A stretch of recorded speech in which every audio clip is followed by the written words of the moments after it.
Council come to order. Please join me in the Pledge of Allegiance. Pledge allegiance to the flag of the United States of America and to the republic for which it stands, one nation, under God, indivisible, with liberty and justice for all.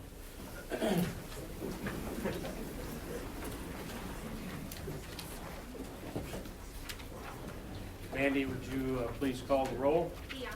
Here. Raderhorst. Here. Danstruck. Here. Carlstone. Here. Sporer. Here. And Hopkins is absent. All right, thank you. So I know we have some people online. You will be able to provide verbal comments during the dedicated public forum and public hearings. I would ask that you please keep your microphones and telephones on mute until the time at which you wish to speak. Can I get a motion for approval of the tentative agenda? So moved. Support. Branderhorst, DeYoung. All in favor, please say yes. Opposed, no. Mandy, please call the roll. Raderhorst. Yes. DeYoung. Yes. Danstruck. Yes. Carlstone. Sporer. Yes. Motion passed. I would like to recommend appointment of Joel Weiler to fill a vacancy on the airport committee. Joel currently works as the HR operations manager at Weiler.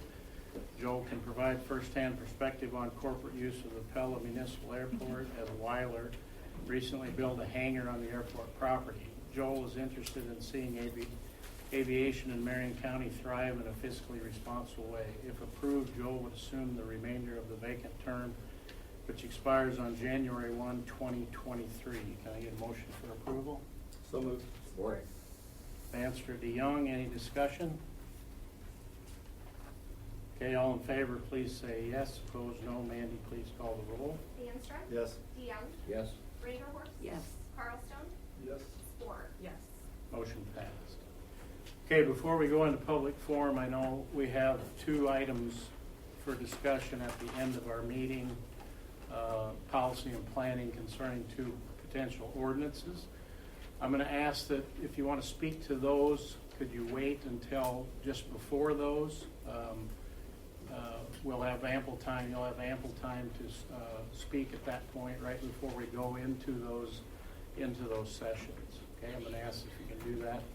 So, is there anybody that wants to address us with any other agenda items tonight before we start? Okay.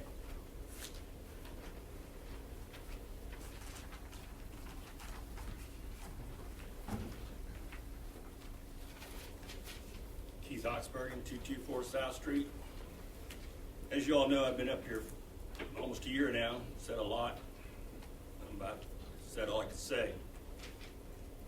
So tonight I'd like to say a prayer for a blessing on the agenda. Shall we pray?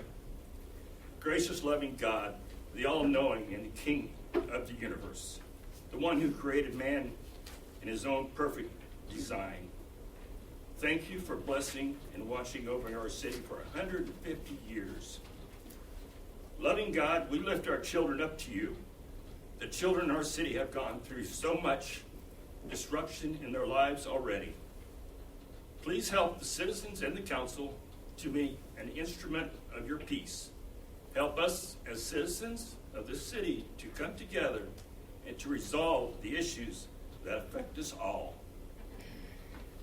Help us cooperate well in all that we do for our children in this city. May we each bring our experiences and our expertise to the table and work out solutions together.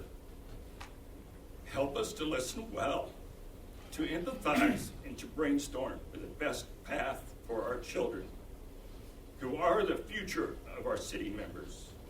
Again, please, Lord, bless our city and all our citizens, even those of us who see things differently from each other at times. Amen. Thank you. Okay, anyone else? Okay, we'll move on. Can I get a motion for approval of the consent agenda? So moved. Branderhorst, Carlstone, any discussion? All in favor, please say yes. Opposed, no. Mandy, please call the roll. Raderhorst. Yes. Carlstone. Yes. Sporer. Yes. DeYoung. Yes. Danstruck. Yes. Motion passed. Okay, we're gonna have a public hearing regarding University and 8th Street reconstruction project bids. Mike? Thanks, Mr. Mayor. I'd be happy to explain this item. And for those following at home this evening, I'm on the slide number 3. As Mayor DeWard stated, this public hearing is concerning University Street and East 8th Street planned reconstruction activities that are being proposed this summer.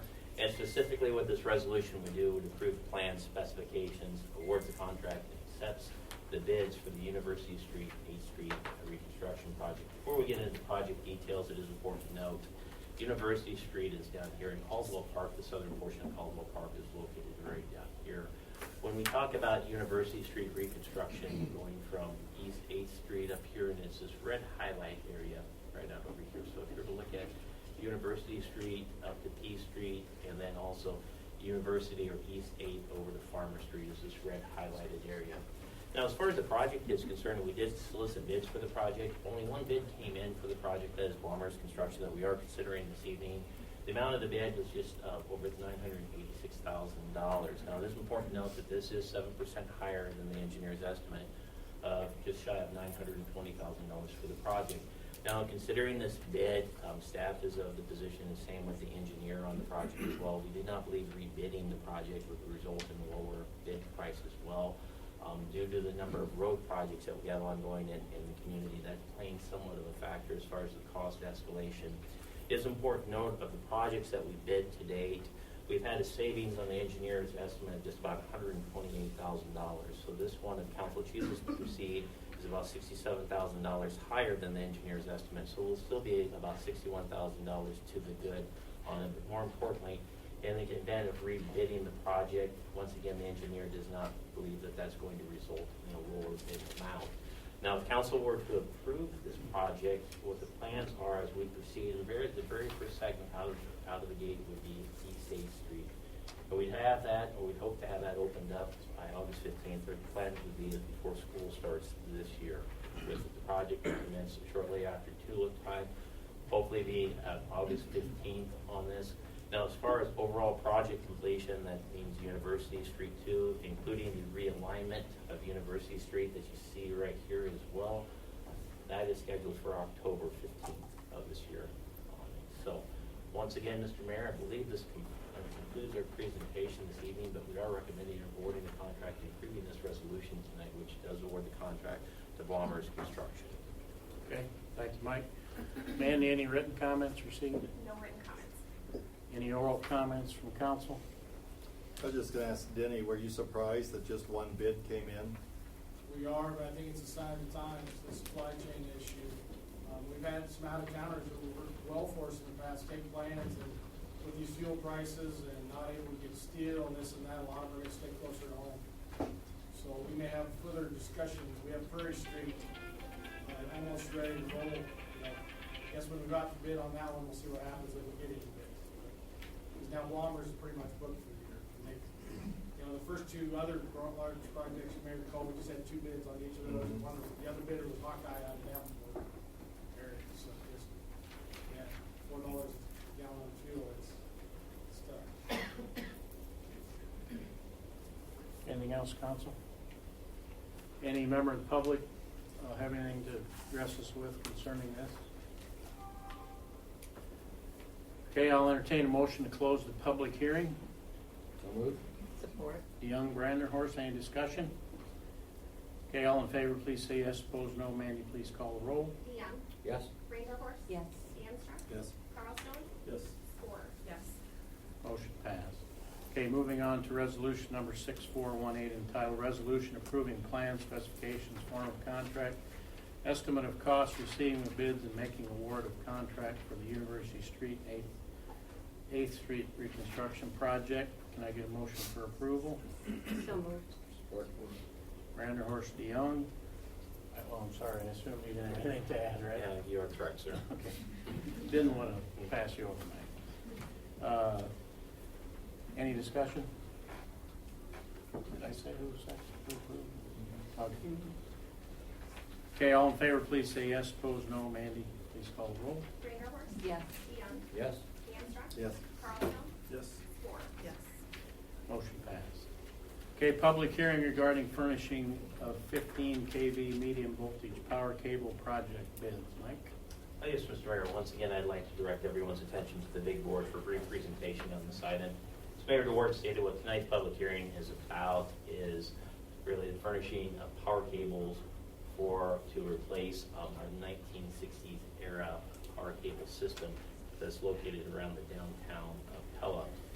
And this is the materials portion of the project. It's our understanding that our staff is planning on actually installing this project as well, which we're just planning on replacing the cables over the 1968 era vintage with new power cables in this.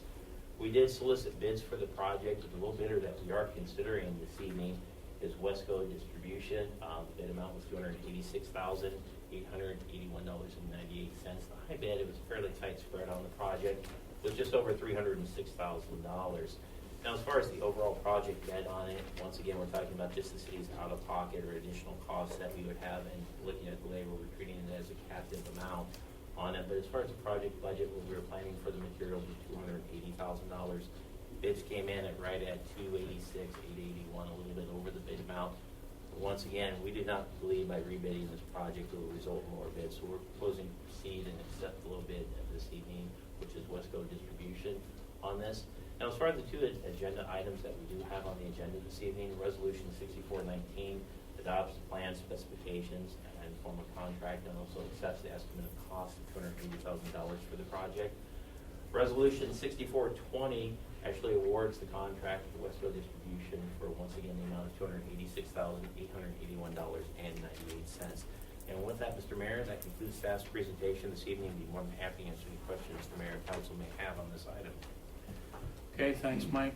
Any written comments, Mandy? No written comments. Council? Audience, anyone need to speak to this? All right, I'll entertain a motion to close the public hearing. So moved. Support. Manster's for. Any discussion? Okay, all in favor, please say yes. Opposed, no. Mandy, please call the roll. DeAnstruck. Yes. Ford. Yes. DeYoung. Yes. Reindeerhorst. Yes. Carlstone. Yes. Motion passed. Resolution number 6419, entitled Resolution Adopting Plan Specifications, Form of Contract, Estimate of Cost for the Furnishing of 15 kV medium voltage power cable. Sure you have nothing else, Mike? That is correct, sir. Can I get a motion for approval? So move. DeYoung, Carlstone, Second. discussion? All in favor, please say yes. Opposed, no. Mandy, please call the roll. DeYoung. Yes. Carlstone. Yes. Ford. Yes. Reindeerhorst. Yes. DeAnstruck. Yes. Motion passed. Resolution number 6420, entitled Resolution Making Award of Construction Contract for the Furnishings of 15 kV medium voltage power cable. Now your motion for approval. So moved. Reindeerhorst. Carlstone, discussion? All in favor, please say yes. Opposed, no. Mandy, please call the roll. Reindeerhorst. Yes. Carlstone. Yes. Ford. Yes. DeYoung. Yes. DeAnstruck. Yes. Motion passed. Okay, considering a special event permit for 2022 Tulip Time Festival. Mike? I guess, Mr. Mayor, I'd be happy to explain this item. For those following at home, I am on slide number 5 this evening. As Mayor DeWart stated, we do have a Tulip Time special event permit from the Pella Historical Society. Tulip Time this year is scheduled for May 5th, 6th, and 7th. It's very important to note up on the big board, we do have a map of the various proposed street closures. It's our understanding this has been very similar to what's been done in the past for the Historical Society as well. That is to qualify that statement, pre-pandemic events. So it's very similar as far as the street closures are concerned. Mandy, let's go ahead, please.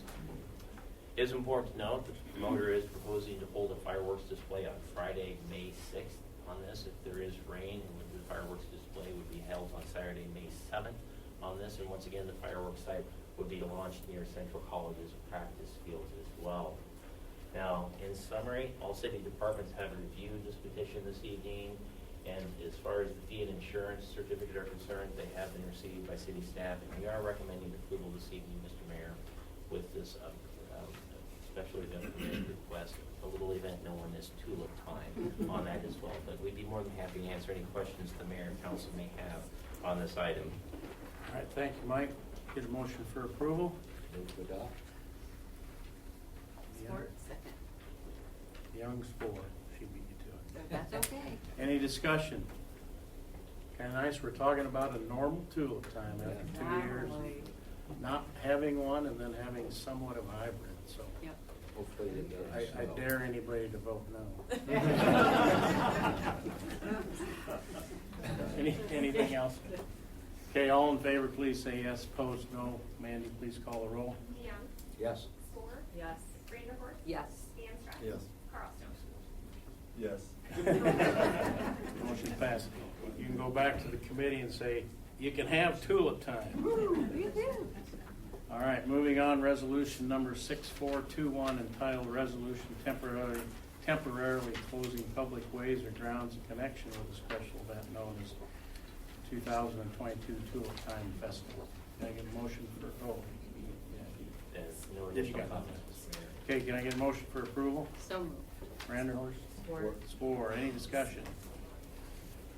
Okay, all in favor, please say yes. Opposed, no. Mandy, please call the roll. Vanderhorst. Yes. Ford. Yes. DeYoung. Yes. Stanstrand. Yes. Carlstone. Yes. Motion passed. Okay, considering a special event permit request for 2022 Farmers Market. Mike? Yes, Mr. Mayor, once again, I'd like to direct everyone's attention to the big board for a presentation on this item. This evening's request comes to us from the farmers market, and specifically they are requesting a special event permit to operate for their 2022 season. And consistent with last year, at similar locations, it will be those locations on the east side of Central Park. Now, as far as the schedule is concerned, it is important to note the farmers market is scheduled to operate every Thursday from April 28th through October 27th. And the lone exception would be May 5th, and that is due to tulip time as well. Now, as far as the operating hours for the market, it is important to note that setup would begin on 3 p.m. on Thursdays and takedown would end by 8 p.m. The market itself would be from 4 to 7 p.m. Now, as well, this is also consistent with the map that we have up on the big board, but the promoter is also requesting to close all parking spaces on the west side of Main Street as well from 3 to 7:30 p.m. during each event to allow the vendors to park close to their stands for the ease of unloading as well. So let's go ahead, please, Mandy. Okay.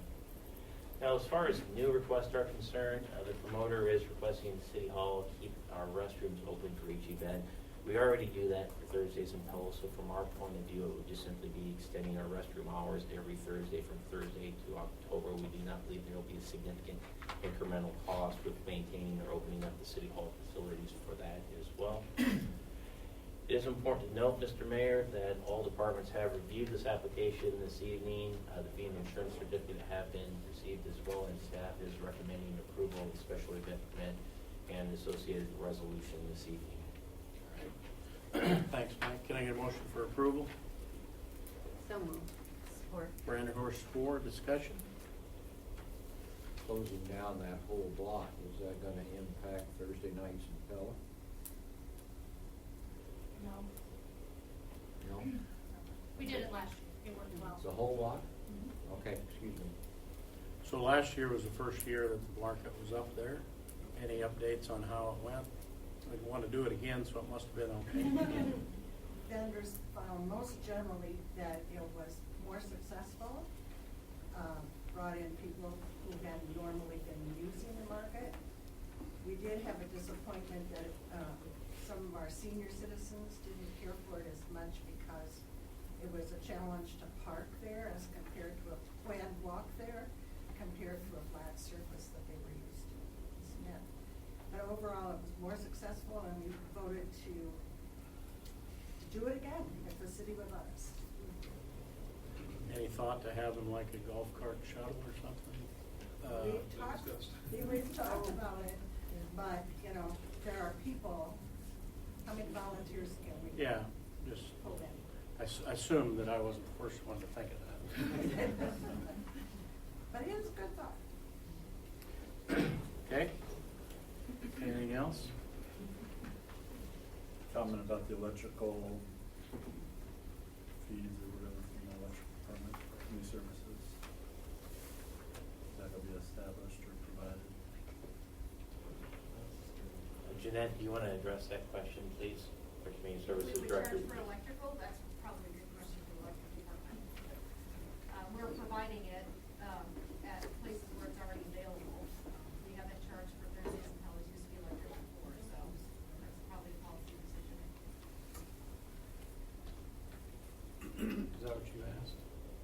charging for electricity? Well, not necessarily that, just what have been provided for, because that was one of the items on the. Just update the council member, Carlstone. We're probably gonna use a lot less than what we originally thought, since one of the vendors has their own generator, cloud generator as well, so. Okay, anything else? Okay, all in favor, please say yes. Opposed, no. Mandy, please call the roll. Vanderhorst. Yes. Moore. Yes. DM. Yes. Amstrad. Yes. Carlson. Yes. Motion passed. Resolution number 6422, entitled Resolution Temporary Closing Public Ways or Grounds in Connection with a Special Event Known as 2022 Farmers Market. Can I get a motion for approval? Moved. Support. DeYoung, Branderhorst, any discussion? All right, all in favor, please say yes. Opposed, no. Mandy, please call the roll. DeYoung. Yes. Vanderhorst. Yes. Amstrad. Yes. Carlstone. Yes. Moore. Yes. Motion passed. Okay, Spirit of Pella has a request for improvements to the Clothkingsfield Plaza. Mike? Yes, Mr. Mayor, I'd be more than happy to explain this item this evening. For those following at home, I'm on slide number 9 with it. We wanted to touch base with council and have a discussion with council. If you recall, in January of this last year, the Spirit of Pella visited with the city council and they unveiled plans or initiatives, that they had for the city. One of the initiatives was for a redesign of the Clothkingsfield Plaza area that you do see up on the big board with that. Now, the overall purpose and intent of the Spirit of Pella is really to increase usage in that area. And the thought is, with all the restaurants that we do have located on Franklin Street, if we could utilize that area more for outdoor dining was the preliminary concept, really the intent that they had in the plan. So if you love a picture of the current S benches that are currently located in the plaza, but as you can see, that was the Spirit of Pella's proposal that they presented in January of this year. In addition, during the proposal, they also informed the council that they're willing to fund 100% of the project cost, which was estimated to cost $89,000. Just to itemize that, $89,000 really was the demolition and removal of the S benches, and then it was also the estimated cost for the table and chairs that you see up there, pictured up on the slide. Now, since that time, and one of the items that we had when we discussed this with Spirit of Pella, we also noted that there is significant community interest in the Clothkingsfield Plaza, and we wanted to look into it and really quantify the city's costs and look in the partnership. And oftentimes, I would say in public spaces, particularly in the downtown, there's a sentimental attachment to areas. And so with that, we wanted to review the area and also the proposal with this. Now, with this, it's also important to know that in addition to meeting with the City of Pella, the Spirit of Pella has also met with the Pella Historical Society as well. Now, as a result of this meetings with the Spirit of Pella, listed up here is the action plan that we're proposing this evening. So, Mandy, let's go ahead, please. Now, as far as the overall approach to the project, I think there's a lot of good intent with the project. One of the items that we informed the Spirit of Pella is that council, if you may recall, when we went through the city's most recent budget process, in 2026 we had a capital improvement for that area. That was the Clothkingsfield improvements. And really from our project standpoint, when you look at that general area, including the fountain area to the south, our project included repairing a lot of the brick walkways, improving the drainage subbase, and also we had water fountain improvements as well. The overall cost of the project was right around $100,000. Now, when you look at what the Spirit of Pella was proposing with this, if you recall, in looking at this, those S benches would have to be demolished and removed, and that would require shutdown of the plaza. Well, in this case, looking at the schedules and what we were proposing on it, and then a few years later, we're proposing to shut down the entire alley, or Clothkingsfield Plaza area, rather, for a rather large project as well. And so from a donor perspective and also an optic perspective, we decided that it may make some sense to work together on our projects and coordinate our efforts on this as well. So with this, one of the things that's being proposed by the Spirit of Pella, and I think also city staff as well, so it's a dual proposal this evening. The proposal is that we can combine the two projects into one, rather than having one a shutdown for this year or potentially next year. And then also in 2026, you'd have another large project, which could mean if you're looking at replacing those S benches and repairing the brick walkway underneath there, some funds that would be donated to Spirit of Pella may be necessarily throwaway at that time. So the thought is we could work together, have one construction season for the project and coordinate our fires, and maybe for the benefit of the community. Now, specifically what's being proposed is that we would hire an engineer to design the project. So this would be an engineer that would come in, perform design services for the project as well. And then tentatively, construction for the project would take place in 2023. Now, on the Spirit of Pella's proposal, you'll notice that they had murals on the buildings and some of those other designs. They would work with the private building owners while the construction was taking place to have the murals done at the same time. So again, we're talking about one shutdown of the season. Now, to meet the item that council's interested in on this, our thoughts is by the city conducting a public improvement project, it'd be like every other public improvement project we did, for instance, University Street tonight. We'd advertise for the project, there'd be public input side on the project. So when we talk about the ultimate redesign of the Plaza area, one of the things our thoughts were, especially in this area, is that this would allow us to hire an engineer, do a comprehensive design for the Plaza area. We can accomplish some of the necessary items that we feel that need to take place in the Plaza area. In addition, we could have work sessions on the design of the Plaza. We can get public input on the Plaza before council finalizes the design and what will ultimately get replaced at the Clothkingsfield Plaza as well. Now, as far as the financial contribution, that has not changed from the Spirit of Pella. They are still willing to contribute up to $89,000 for the proposed improvements. Now, because I can see Karen Eischen readily on this matter, but is Mr. Dick Redmond here? He's not. We have Tim Mulch, Okay. Mary Mansfield, Okay. Karen Eischen, Christy Vanderpool. Okay, I guess any one of the, before Take your we pick. turn it over to the Spirit of Pella for questions on this, Mr. Mayor, do you have any questions for city staff on what's being proposed? So we're not having any formal action tonight. I think it's smart to get our act together and Yeah. push it out a year than to try to get something done before this year's Tool Festival.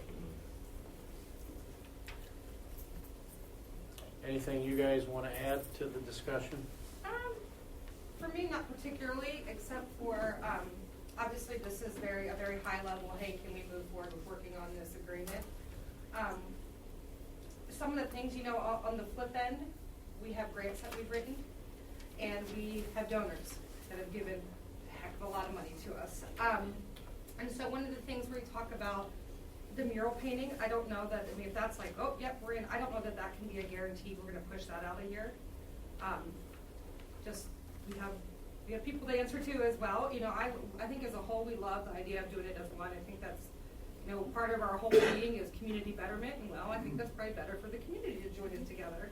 And we just appreciate your support in this, and it's more than just a dining service. It's a gathering space and a connection space that doesn't necessarily exist downtown now, and so, we appreciate it. Does anyone have? Right. I'd like to say one more thing just on the mural committee. That the mural is on private property, obviously, and it wouldn't take a shutdown of the plaza to actually paint a mural on that wall. And we do have a grant that we need to answer to that could be used for that mural. And so I would just like you to consider that we would move forward with that aspect, even though we love the collaboration with the city on the repurposing of the actual space. So a mural on a private building probably in a public setting like that probably takes CDC approval. Yeah. It does, process. yes. Yeah, it'll have CDC approval, and then also, just to add to the conversation, and maybe it's changed, and not necessarily the whole Clothkingsfield Plaza, but and let me just ask the Spirit of Pella, when we met with Kim Mulch, we asked about Kim's here. Kim, okay, all righty, well, Kim's here. So maybe Kim could talk about it, but during our discussions, we talked about what would be required with the scaffolding and what area of the Clothkingsfield Plaza that you would have to close down on it or shut off or segregate or distance the visitors. And at that time, there's some portion of the western half of the plaza. Is that still correct? Well, I don't know exactly how the mural would be painted, but to get up high, I would think they would need some type of ladders or scaffolding. So it's realistically like just when they paint downtown buildings and they cone it off and they're up there 2 days and they paint it and they're done. It's the same. Right, or It's, trim trees. it's like very they are quick, today. actually. It goes very quick. It wouldn't be a matter of, wow, that's gonna be closed for 3 months at all. You did the construction in the Infields Alley, and that mural was preserved. So I would say that you guys are really good at your job. And so I think we could probably do a mural, and you could construct the surface that people walk in. My suggestion. And I understand that whole grant cycle. I mean, Yes. the minute you get that check, the sand is running out of the hourglass, and if you don't, I'm assuming it's a 1-year grant, is that what we're Yeah, looking we at? actually have two. Okay. One of them is Yeah. specifically paint for that mural. Yeah. Yeah, it makes me sweat on a Yeah, daily basis. oh, yeah, it's I'm like, oh my making gosh, me we have sweat. people to answer to, we have Yeah. people to answer to. Exactly, and I know that feeling, and I, you know, I would agree with you. You have to have some way to get this accomplished in the right amount of time, and you don't want to be halfway through it and return the funds to your funders. I mean, hello, that would be horrible. I'd leave town. I know, I'll be with you. So, yeah. I have a question. Who decides on the design of the mural? Does the property owner, or are there different designs that the city could choose from? That's a really good question. So the mural committee is working on that. We work with the building owner, as well as it goes through the CDC, which is a subcommittee of city council. So that's how that works. Thank you for that question.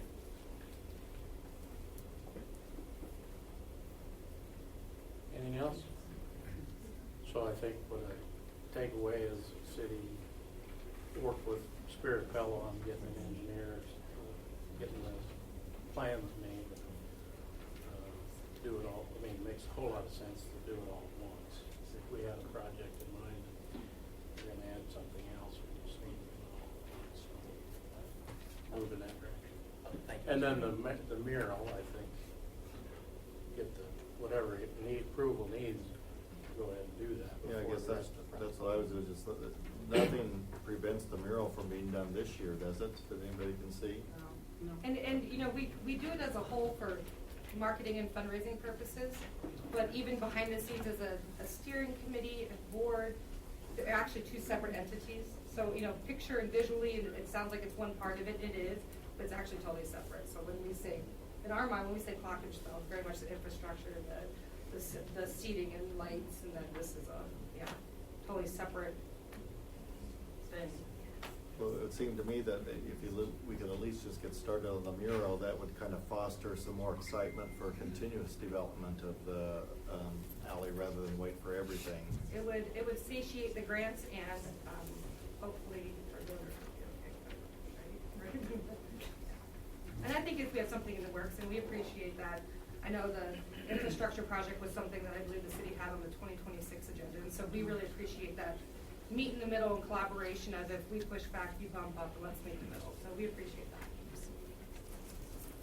Okay, anything else? Thank you. Okay, the Pella Area Community Economic Alliance Downtown Restroom Request, Mike. Yes, Mr. Mayor, I'd be happy to explain this item. And for those following at home, I'm on slide number 12 this evening. And what we're here tonight's discussion is to discuss a request that we've had from the PACE Alliance. Now, the overall intent of this request is to provide additional public restroom options in the central business district. And what is being proposed this evening is for the city and the PACE Alliance to enter into an agreement of which the PACE Alliance would oversee and administer what we would call a restroom program with two local businesses. So both these businesses would be in the central business district. The businesses would agree to allow the general public to use the restrooms during the year. And I believe what we're talking about is generally, if this would be an ongoing program, the intent would be in April of each year through December of each year. Now, through our agreement with the PACE Alliance on this, the city would have one agreement with the PACE Alliance. The PACE Alliance would oversee the program, and the Pace with Alliance would assume all liability associated with the public restrooms repairs. The city would be removed from that point of view. Now, at that point of view, as far as any liability associated with the program, we want to make that absolutely clear. Now, as far as the location of the two restroom facilities in the downtown, that would be subject to the approval of the Pella City Council. And the two facilities would also have to have their restrooms required to be open. To be generally speaking, this is a concept right now, April 2022 through December 2022. So if this was a trial period, we'd be looking at right around April of this year, and the intent would be to go through December of this. The hours of the restrooms would be right around 9 a.m. to 8 p.m. as well on this. Now, as far as the incentives on this and the compensation for this is the city would reimburse the Pace Alliance $600 per business on this for the public restrooms. So it'd be roughly $1,200 per month. So let's go ahead, please, Mandy. Now, as a part of this, the Pace Alliance is also requesting for the city to consider maintaining the City Hall restroom facilities as well as the public library restrooms as well, at least to be available to the public on a daily basis till 8 p.m. And again, the intention would be from April to December. And we've talked to the Pace Alliance, and we're currently in the process at City Hall because we're installing additional security measures at our facility. We feel once we've got our security measures installed, we would be able to open up and maintain our facility as well. That project is actually scheduled in this year's budget. Likely it will be delayed and most likely it will be done over the summer and into the fall. But once that's completed, we'd be ready we could actually meet this requirement. Now, as far as the library is concerned, they would also have to install additional security measures as well. There's roughly $25,000 for the city to have additional security measures, camera system installed at City Hall. The library is another somewhere $25,000. So when you look all together, it'd be right around $50,000. Now, just to make sure we're all talking about the same thing and have a clear understanding, when we talk about the actual facility itself with the library, that would be something that the Library Board of Trustees would have to authorize as well. So City Council can give general guidance on it, but it would be subject to the Library Board of Trustees to extend their availability of the library's restroom facilities. And as a result, when we're talking about working with the Pace Alliance potentially on this program, really for a trial year, we feel just in the element of time, and we talked about doing a project and trying to identify when our restrooms would be available, we're realistically only talking about the City Hall restrooms on that as well.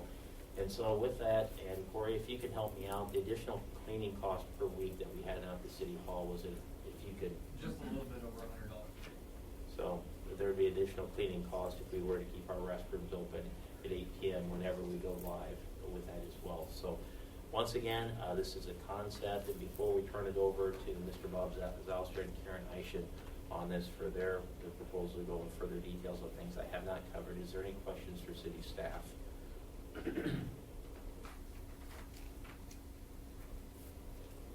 My main question is, how much facility will these two locations add to the problem? The problem is huge. Yeah. What the intent is with those two business locations, City Council through our agreement, we would identify where those restrooms are at. That would be purely at the council on it as well. So we also be able to identify the need. I can tell you when we routinely heard from the downtown business group in Pella, their thoughts were generally on the Franklin Street area and on the southeast corner of the square is where the heavy traffic was, and the need for restrooms on it as well. So It's a big deal whether it can accommodate 2 people at one time or 10. yeah, absolutely. Now, the size of the facilities as well, that's something we'll have to consider. But once again, in the agreement, that's under the purview of the City Council. Yeah, if I can comment a little bit to your question, Mark. The issue is, I don't think anybody believes this is an adequate solution. It's probably the only thing we could do that'll have any effect this year. So that's why we looked at it as a temporary program. At least it's a small step, but it is a step forward. And, everybody would love a big program. That doesn't seem to be likely this year. Is there some sort of contract between the business they have to do it the whole season, or, hey, this destroys my business, I want out? I'm sure there'll be that. We haven't written the contract yet, Spencer, but any contract, there'll be, have to be an exit provision if it's not working. And we don't know, but we do know, as an example, the cost as an example, to keep City Hall is gonna be an extra $100 a week. These businesses have the same kind of cost, plus the other complicating factors that come with it. So it's a trial for everyone involved, I think. But, the city, we would actually contract with Pace, right? Yes. So we're only dealing with Pace. I mean, other than we approve the locations chosen, the Pace is working, would have a contract with the building owners. And I think, my personal opinion is worth a try, because it is a big problem, and obviously tulip time and all that, the portable toilets, but just on a regular basis, we have a lot of people in this town on a daily basis have a shortage of A while back when we were discussing Bob's Mystery Alley that's there, along with the Wells Fargo property that got donated to the historic. We talked at one time maybe about working with the Historical Society on public restrooms there. Does that move forward anywhere in any discussions that anybody knows about? I've had discussions with the Historical Society on a couple of occasions in the context of this Mystery Alley, to put it. And I would say at this point, there is very little enthusiasm on the part of the Historical Society to look at having a restroom, or even maybe having a lease to the City of Pella for a portion of that property in which to put a restroom. I don't know that makes it a dead issue, just they've been consumed with recovering from the whole COVID episode and finishing up their last big spin. So I'm not sure it's really had due attention from the Historical Society, but it's at least been discussed with them. Yeah, I think that would be worth, I guess, reigniting at some point, maybe with city staff involved with that as well too, if we get to that level, once they get through, what they need to. Would these businesses that volunteer, contract in, have to remain open until 8 o'clock then? Because that's obviously a challenge for some of these businesses now.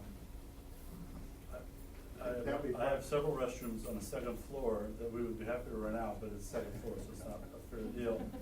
And only these restrooms are hard on them. People are hard on them. And I just see that being a very distracting part of these businesses. I love the solution and creativity of it as a super temporary one, but the contract would have to be really strong. Right, it has to be a good contract, and I think Mike has volunteered, at least the city attorney, give us some guidance to make sure there's adequate liability shields in place. So we'll get some collaboration there. But I think the hours are part of the qualifying. If you want to participate in the program, that's part of what you have to do. Yeah. And obviously this plays to more probably to restaurants than other facilities. Would you envision the contracts being to just two businesses for the whole time, or would it? I know you and I have had some conversations about this, and there were a few businesses open to the idea of using their restrooms. Would it be just with two locations for this entire period, or would it rotate? I think the hours requirement is gonna dictate who will qualify and who doesn't. Okay. We've really identified 2 to 3 that would fit those criteria, so I would envision it would likely be the same throughout that. And something I would throw out, and I don't know if the right people are here tonight, but it's been my observation in the last couple of years with the crowds that we get prior to the Tulip Festival, that the portable toilets be deployed earlier.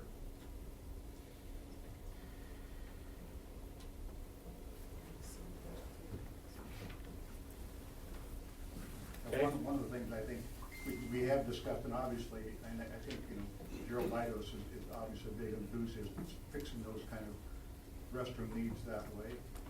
But nobody really wants the porta potties next door to them, so that's part of the issue. And the other is, you've got to have signage that goes with it. If they're going to be down in whatever location we put them in, there simply has to be temporary signage that helps people find them.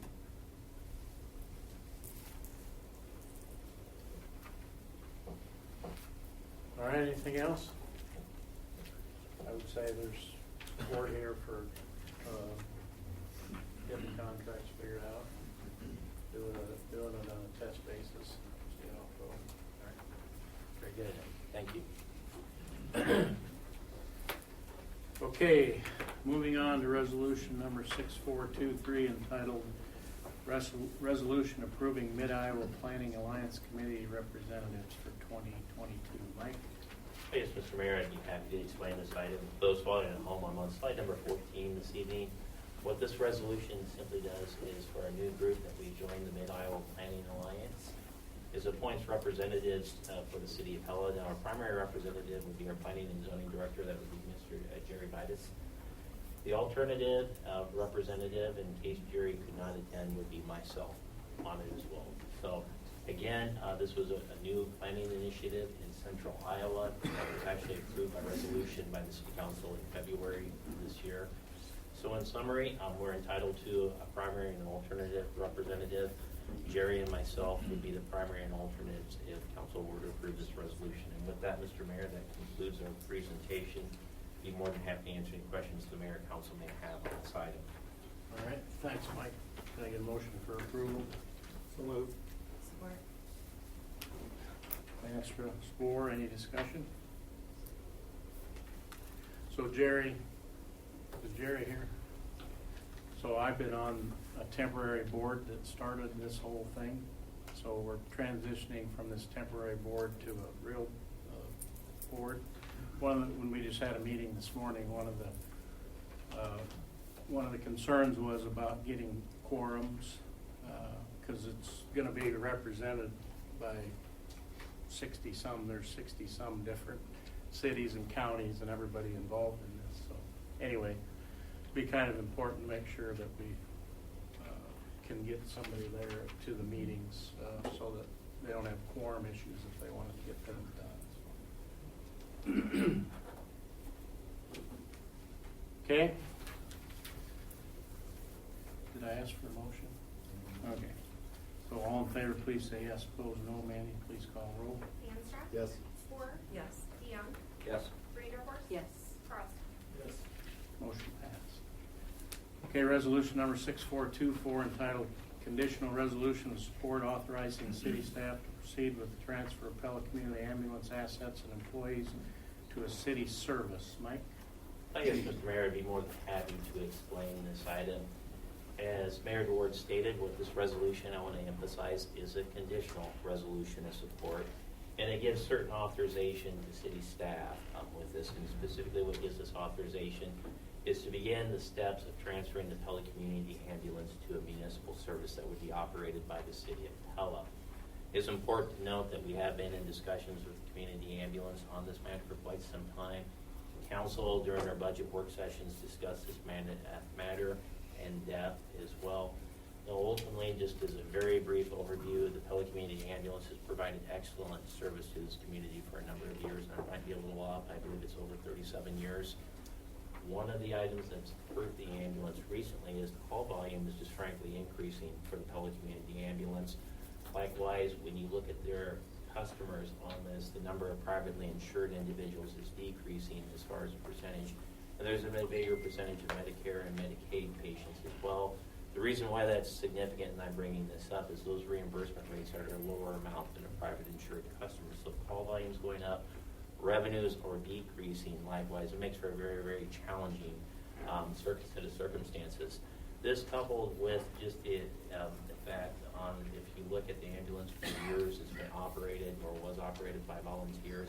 It's been very difficult to attract volunteers, and that's volunteer base has been dwindling. It's caused the ambulance to need to hire more full-time employees. So in looking at options for the community as far as a municipal service, city staff's recommendation is we believe it would be in the best interest of the community to transition that service to a municipal service. And really, when we look at this, it's not only from a financial standpoint. There's grants that we're eligible to receive that as a nonprofit agency the ambulance currently isn't eligible to receive. Second of all, when we look at retention of employees, which is critical, particularly those EMTs. EMTs are difficult to attract to communities on it. The thoughts are, as a municipal service, that we'd have a better chance of retaining and attracting new employees, particularly skilled employees for the ambulance in the future as well. So what this resolution does, it offers, or it's conditional resolution support, it allows us to begin the process of transitioning the employees. The tentative date that we have as far as starting operations as a municipal service is really right around mid-July of this year, but there's a lot of action steps that really need to take place. Now, as far as items that are included in this resolution on this, and the reason why it's conditional is there will be a series of votes that will take place with the city council as far as transitioning the ambulance over to the city of Pella. We have listed up on the current slide the bigger items that we would have. The first item on there that we do not have a draft of this, we have an agreement transferring the Pella community assets over to the city of Pella. So in the midst of transferring the service over to the city of Pella, all the assets would also be transferred over to the city of Pella. Our attorneys and legal firm will need to draft that agreement. The city council will need to approve that agreement as well. When we talk about the employees of the Pella Community Ambulance right now, I'm probably a little bit off on it, but I believe they have right around 13 full-time employees and roughly about another 33 to 35 part-time employees. There's a number of part-time employees. There's policy decisions that need to take place when you bring new employees on as far as honoring years of service and those terms of the agreement as well. That will need to be approved by the city council, and that'll be another item that we'll have to address, and we're not in a position to do that yet. As far as operating as municipal service, one of the things that we will have to have is an ordinance passed by the city council that authorizes the service as well. So those are the three big action steps. Now, included in this resolution is an agreement with our law firm, that's the Alders Law Firm, that spells out all the action steps that would need to take place as far as transitioning the ambulance over to the city of Pella. We're proposing to use the same law firm as the ambulance on this. That would be the Alders Law Firm, spearheaded by City Attorney Christine Stone as well. Now, as far as the overall cost and what we're expecting this, right now, our guesstimates on this, as far as in the FY23 budget, included roughly about a $300,000 payment, or $300,000, I'd say, subsidy this year, for this next year, to take on the ambulance. We still believe that's an accurate estimate. However, I will qualify this. If there is any type of material change as we go through this process, we will make sure we bring that to council's attention. And I also want to just comment again, this is a conditional resolution of support. City administration is recommending proceeding with this because we believe time is of the essence with the service as well. But once again, there's going to be a series of votes on this, and these are the bigger ones here as well. So with that, Mr. Mayor, that concludes our presentation this evening. Be more than happy to answer any questions the mayor and council may have on this item. Okay, thanks, Mike. Can I get a motion for approval? So, Randor Spore, discussion?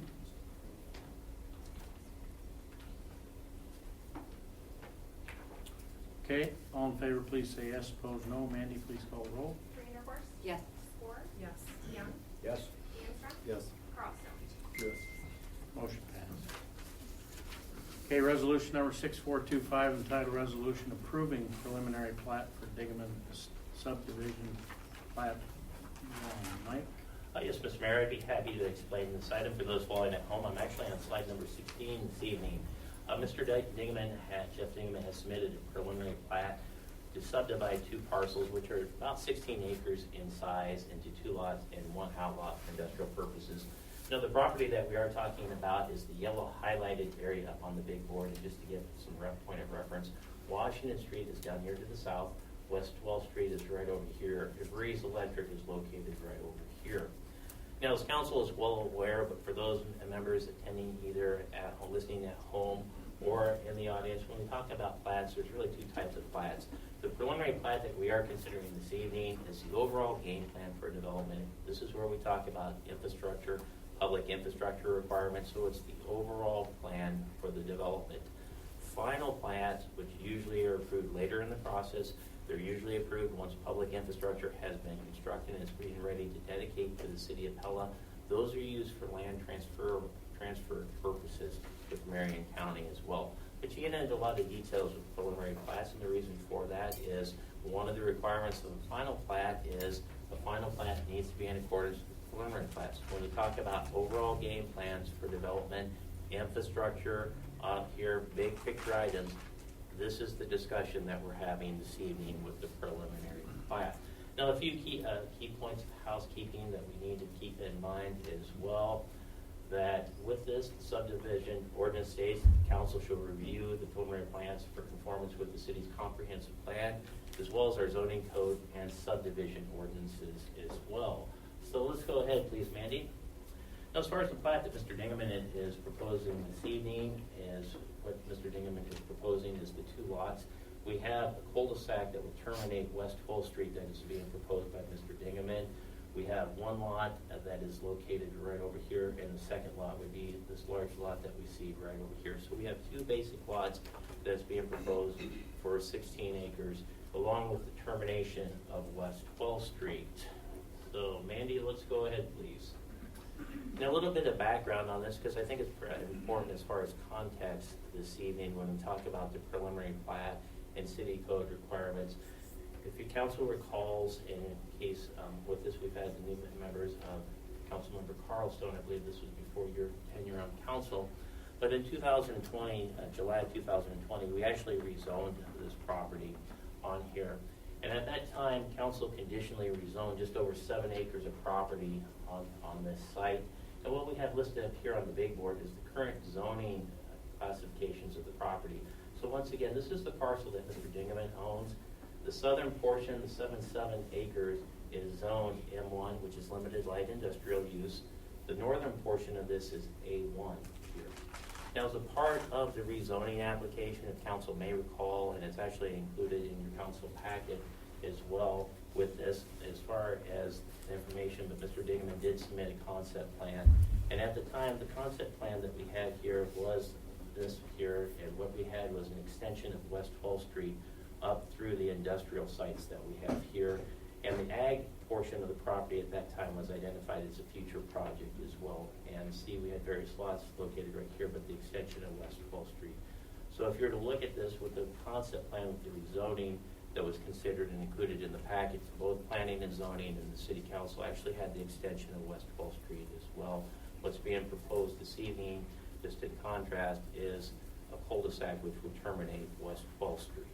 So with that, let's go ahead, please, Mandy. I also want to dive a little bit into when we talk about the street extensions and as kind of the bigger context of things. And if you recall, when we said we approved a conditional rezoning of this property, what you see up here on this slide is the city's comprehensive plan. The parcel that's owned by Mr. Dingaman is this yellow highlighted area right here. One of the items that the Planning and Zoning Commission always considers, as well as the City Council considers during any rezoning request, is the considerations always given to what the comprehensive plan states and what is desired in the area. In this particular case, what we had here is the southern portion of the property here, this purple highlighted area, was actually identified as medium density residential housing. And the thoughts were is once you transition from the current commercial zone down here, you transition through medium density up to low density residential. So at the time, when we looked at the entire 16 acres, the thought of the Planning and Zoning Commission, there was quite a bit of discussion at that time as far as the rezoning request, because it was a much larger rezoning request for M1 purposes. And the agreed upon compromise at the time was really to designate the M1 area for the southern portion of the property. This was also in close proximity to an existing M1 use. But in exchange for that, one of the conditions that we did have with the rezoning request on there is when you look at this particular use, is that we actually, for the M1 area, because the thoughts were is low density housing, actually housing in general is a key strategic need for the city of Pella, that if there is going to be housing on the site or in close proximity, that we want to make sure that the uses that we have for M1 do not conflict or deter from future residential housing. So as a part of the conditional rezoning, some uses were removed that were deemed that could, I'd say, not necessarily be compatible with residential housing in the future. In addition, we also had design requirements on for the buildings as well. But overall, when you look at the West 12th Street, the reason I'm stating this in the southern 7 acres, and the reason that West 12th Street extension was important, was the thoughts were is the future housing for future parcels, particularly to the north, could be developed according to the city's comprehensive plan for additional housing. Now, just to explain some of the terminology that you may not be used to, urban reserve, that was a terminology that was used in the city's comprehensive plan, and what that states, if you're looking at the definitions, is that those areas should be identified and annexed into the city and until their annexation in the city, they should be identified as agricultural use at the time. They said they could be developed, but one of the things the comprehensive plan did is they didn't necessarily identify as use, but they identified it as a key priority area. So you may see the terminology urban reserve area out here. That was for uses to be determined, but they are very important, and that is what the definition of urban renewal. But generally speaking, when you look at north and east of this parcel, you're talking about what was forecasted in the future use land map as far as additional housing needs for the city of Pella. Well, let's go ahead, please, Mandy. Okay. Now, as far as the preliminary plat that we are considering this evening, this was reviewed by the Planning and Zoning Commission on February 28th. Now, as far as the plat, since it did not include an extension of West 12th Street up there, if you recall, Mr. Dingaman is proposing terminating West 12th Street and a cul-de-sac. The Planning and Zoning Commission conditionally approved the plat, and specifically what they wanted to see at the time, the main condition for this was the applicant was recommended, or their recommendation was to require the dedication of right-of-way to the northern property boundary. However, I would say this, and the bullet point says the recommendation did not require the applicant to install the public street. One of the items, and we're going to go through a little bit more detail on Planning and Zoning Commission's recommendation, is its items, I would say, is the overall intent was to facilitate development and allow the applicant to do the development in phases, and likewise construct the public infrastructure in phases. There's certain elements of the Planning and Zoning recommendation that need clarification for everyone's benefit as well. So please keep that in mind, even though there are terms that said the recommendation did not require that. That's one of those items that would need further defining on as far as the P&Z's recommendation as well. It is important to note that our staff did meet with Mr. Dingaman, and Mr. Dingaman has chosen to go ahead with his original plan, which we are considering this evening and what is showing up on the big board. Let's go ahead, please, Mandy. Now, as far as an item, and I will take this, as far as an item, we did uncover this item today on it, but we do have an additional item we want to bring to council's attention on it. Under the city's zoning code on this, and this is section 165.10, subparent 14, it states basically that a zoning district that was created off a plat cannot have two different zoning jurisdictions on it. So in other words, it intends for one zoning classification for the parcel. What you see up on the big board is the preliminary plat that we are considering this evening. And as you can see on the preliminary plat, we have the southern portion, 77 acres, that is zone M1. The rest of the remaining plat is zone A1. And this zoning district, or the zoning lot 1, goes right here, so it includes both M1 and A1. What the city attorney is stating for the preliminary plat to be approved officially by the city council is lot 1 needs to be one zoning jurisdiction. So from a practical standpoint, there could be two options to accommodate this.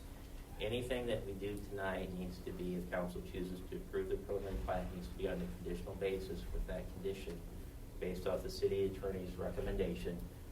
From a practical standpoint for this, if Mr. Dingaman right here, it can be accomplished by moving this in the area for the preliminary plat, just the zone M1 area, or we can submit a rezoning application for the remaining parcel on this, so that'd be 16 acres. Either one of those, but it's a subject to on it. So again, the intent on this is one zoning jurisdiction per parcel is allowed per code, and that's under 165.10 on this as well. Let's go ahead, please, Mandy. Now, as far as our concerns, we have the one zoning issue, and I think from city staff standpoint, I want to preface our comments, we want to work with Mr. Dingaman to have a successful development within our community, but we also believe public infrastructure is necessary within this development as well.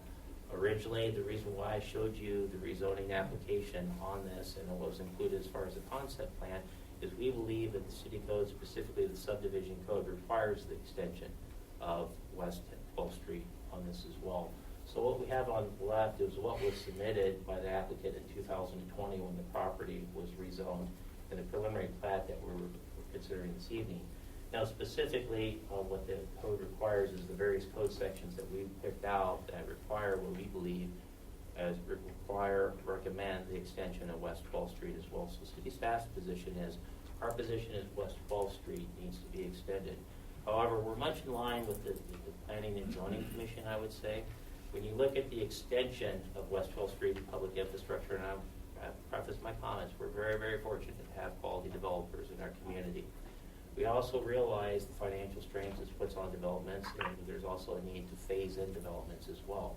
I believe overall the Planning and Zoning Commission had the right intent as far as trying to work up a plan to phase in the development that addressed, allow some building on the property while we installed public infrastructure as well. And that would be very much of an intent. If that was the desire of the council to go down that road, what you would typically see, and what I would suggest in that matter, is you would start off with the phased-in approach on this. You would also identify key triggers that would have to occur as far as the public infrastructure. For instance, building on lots, building permits, when they can be issued, what public infrastructure had to be on. And typically you'd have an addendum that would be filed with the preliminary plat that would be drafted by our legal counsel, reviewed by the applicant. So those action steps are very clear and consistent with city code. And overall, with the Planning and Zoning Commission, again, their recommendation, I interpret it as what they're really trying to do is facilitate development, accommodate the developer, and allow a phased-in approach is really what their recommendation would be. If we're going to do theirs, there's some clarifiers that we would need to have, make sure that we have, to make sure that we don't have any additional misunderstandings with the development as well. So let's go ahead, please, Mandy.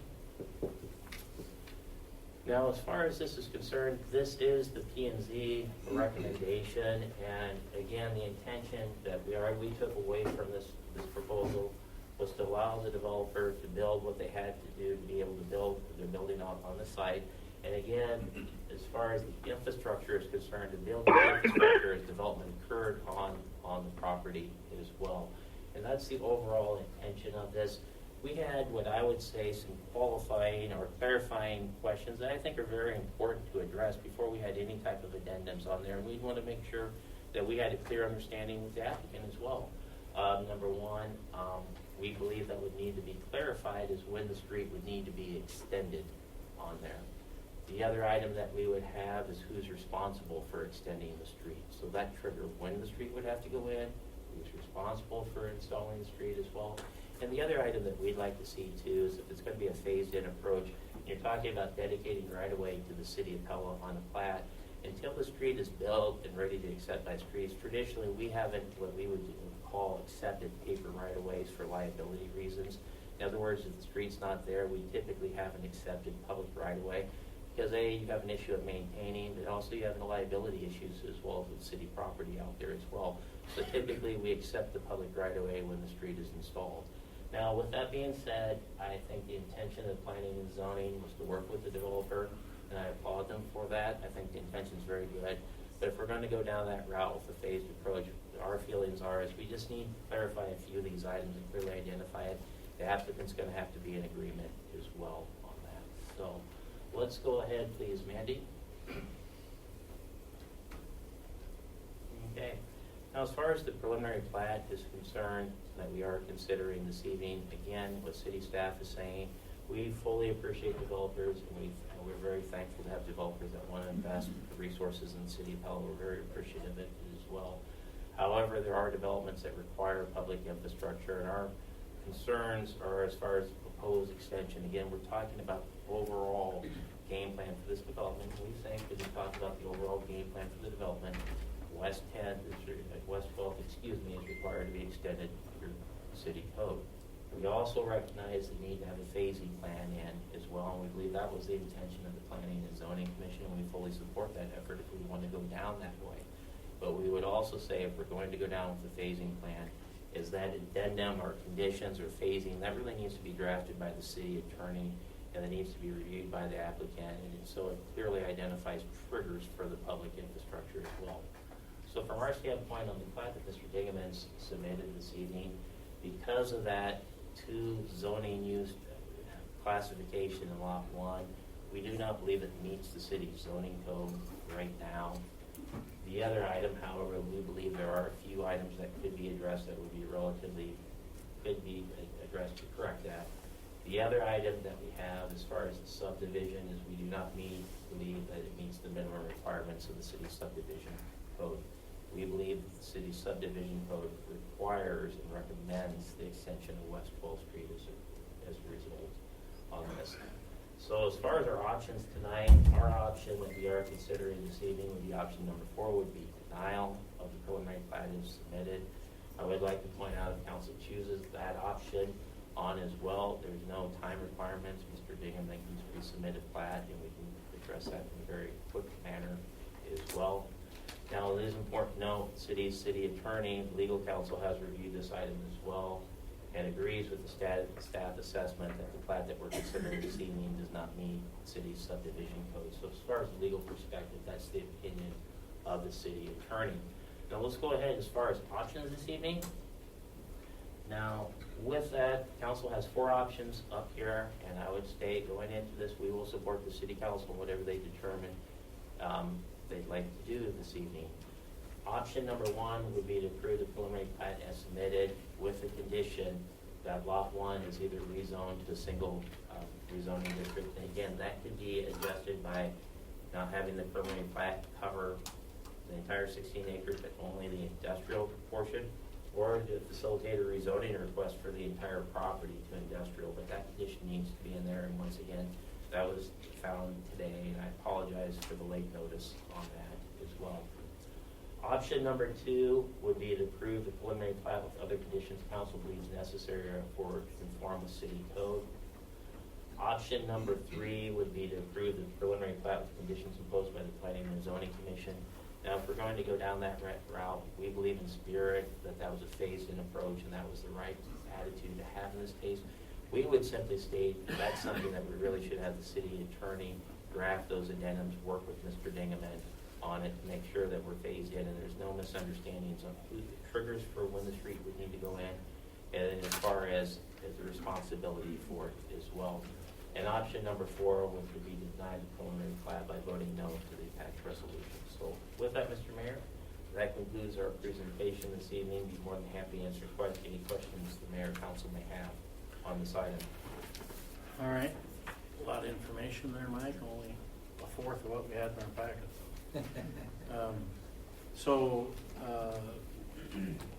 The resolution before us is resolution approving preliminary plat for Dingman subdivision, plat 1, which I don't think is the only option up there. If we motion this one, is to vote no. If we want to add those other conditions, we'd have to change the resolution before us, right?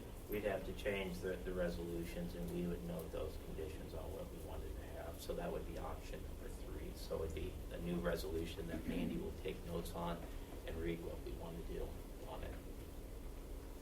Okay, so before I ask for a motion, what's your pleasure? I would like to hear from Mr. Dean. Yeah. Can I speak? You sure can. First of all, I can't pull it up on my phone because I don't know, the data's not good in here.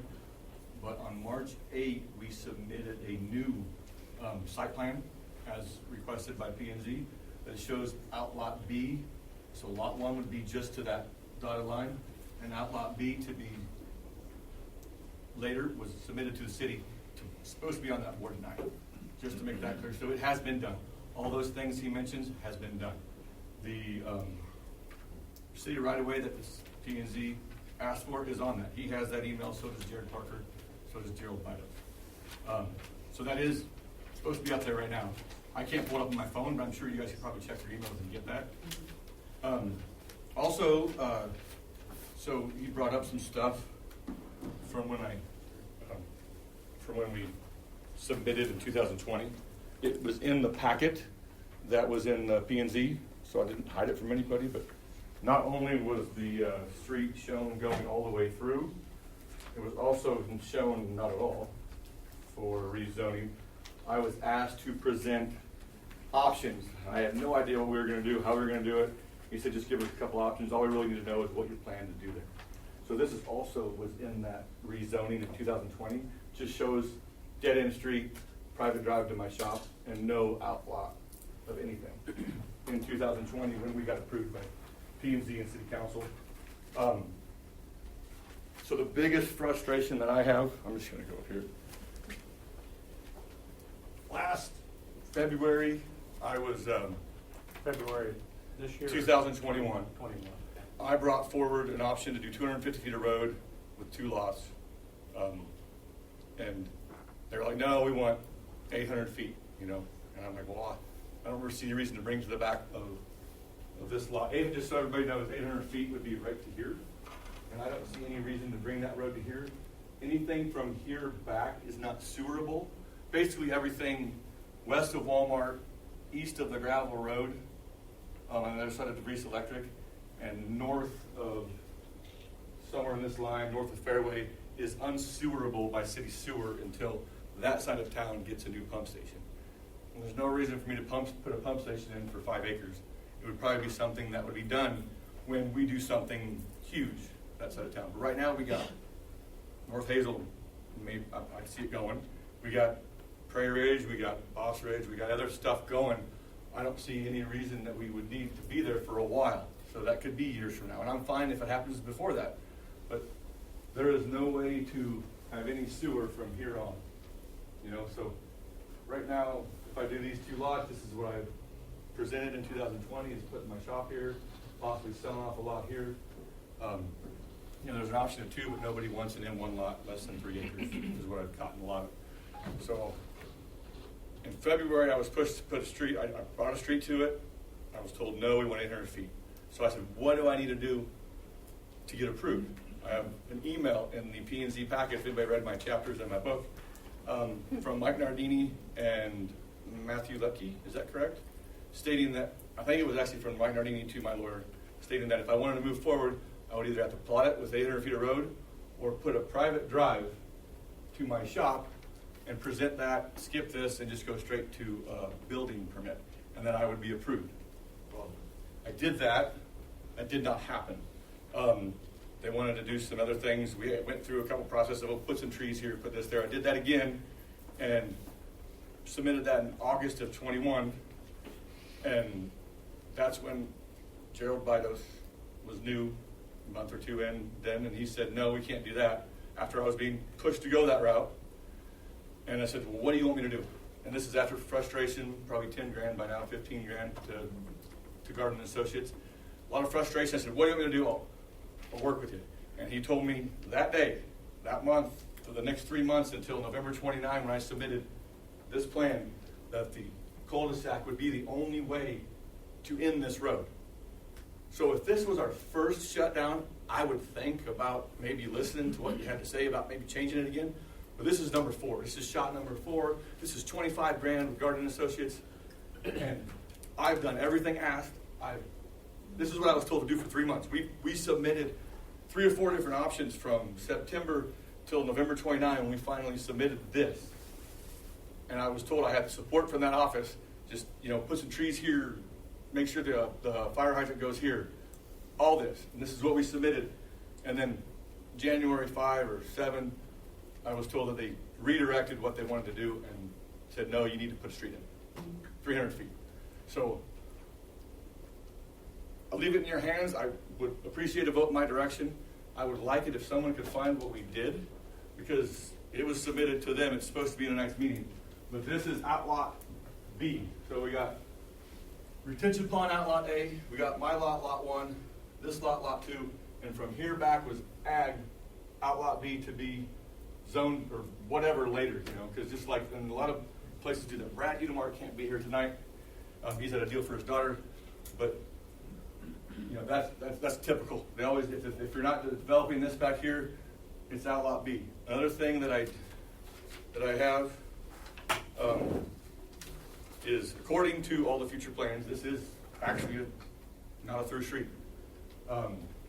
Whether it be Elm Street or Monroe Street, it's hard to show on this big picture, but Monroe Street is, as what is in our future comp plan, is supposed to go right here.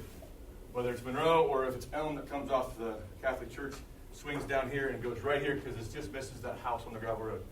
So I see this as M1. Who wants to drive through an industrial area to get to their house? I see this as a road right here. M1 stays where it's at. We send a road right here, put a cul-de-sac on the end, and we can do whatever we want from this. Or, as P&Z put out there for me to do, was leave an easement here to be deleted if we never do that. If we were to leave this way and this never connects, that easement goes out the window, that right of way.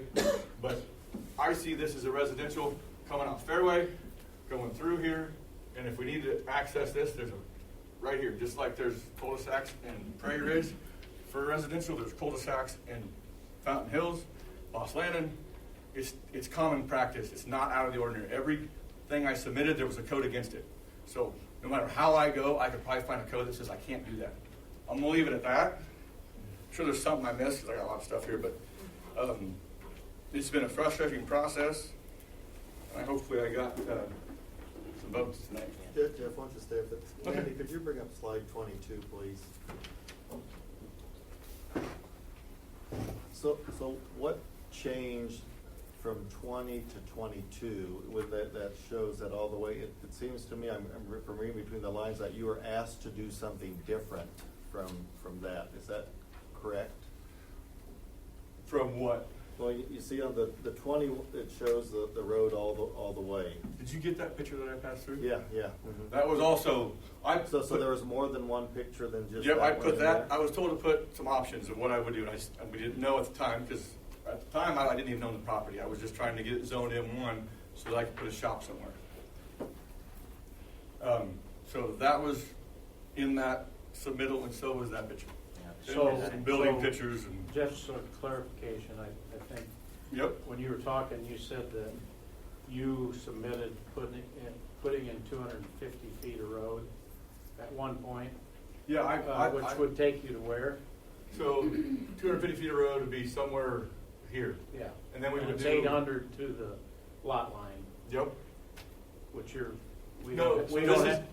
this is 800 feet. Yeah, So 250 would be somewhere here. yeah, okay. Yep. And I was told that not to do that. They wanted 800. Yeah, could I add a bit of clarification? The drawing on the left was actually prepared by Garden and Associates in 2020.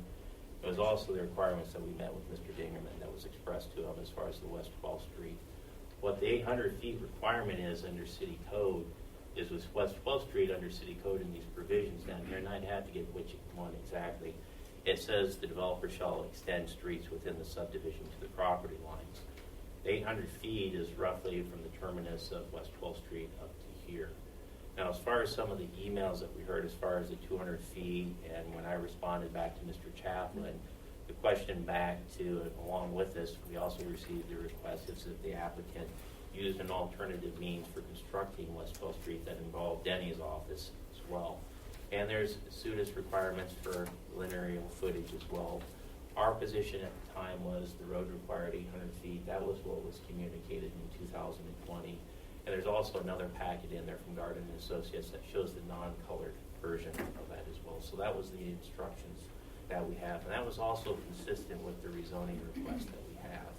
Now with this, we also want to emphasize we're interested in working with Mr. Dingman on this. And if I heard correctly, Mr. Dingman, what you're saying is the plat that we're considering tonight is not your current one that you have. You've made changes. No, they've submitted it to you. It's supposed to be on that board tonight. It was submitted at P&Z's request, and it was submitted to you guys a week later. It's supposed to be up there tonight because P&Z asked us to make those recommendations. That was my understanding. So what you, according to our staff, what was told is that you did not agree with the recommendation. So now we're hearing that you agree with the P&Z recommendation. P&Z's recommendation, I am fine with doing the cul-de-sac in the city right away.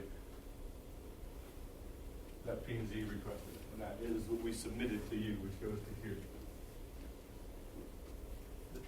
And splitting Is that, it- and splitting that. And the lot lots, line. if I could pull it up on my phone, I'd show you, but it shows it split. That's outlot B, and outlot A, 1, 2, and outlot B, and there was a city right away. Because it was my understanding that that was not what your position was. And so now if that's the position on P&Z, as far as complying with those recommendations, I think from city staff standpoint, we need to fill in the details on the addendum and the intent of what they had as far as the phasing plan. If that's, Mr. Dingman's agreeable to that. So you're saying circle back around? Is that Now, what you're- what we're saying is, in looking at this. Yeah, I agree. The road up here, we certainly understand with working with developers, the cost of infrastructure, the cost of engineering. What we would have is a phasing plan on here for the road to be extended up, and it would identify the triggers on it, what could be built on the property, building permits issued, and when the street would have to be built on it. Now, if Mr. Dingerman's okay with that recommendation. Take a screenshot before you lose it. Right? Okay. Well, I did, in reviewing that, I do Here, I'll just let you see applaud it. Mr. Dingaman because he kept very concise notes, very good. I mean, it was very easy for me to follow what was asked of him and what he did, and he also included invoices from what he did.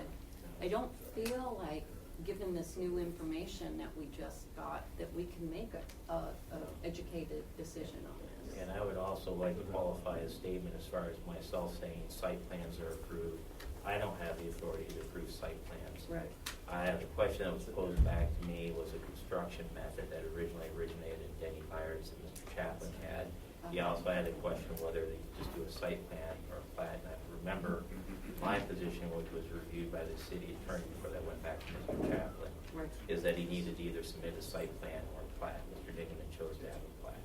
Now, as far as the information, I would agree with your assessment. If Mr. Dingaman wants to abide by P&Z's recommendation, we need to fill in the details for the key trigger.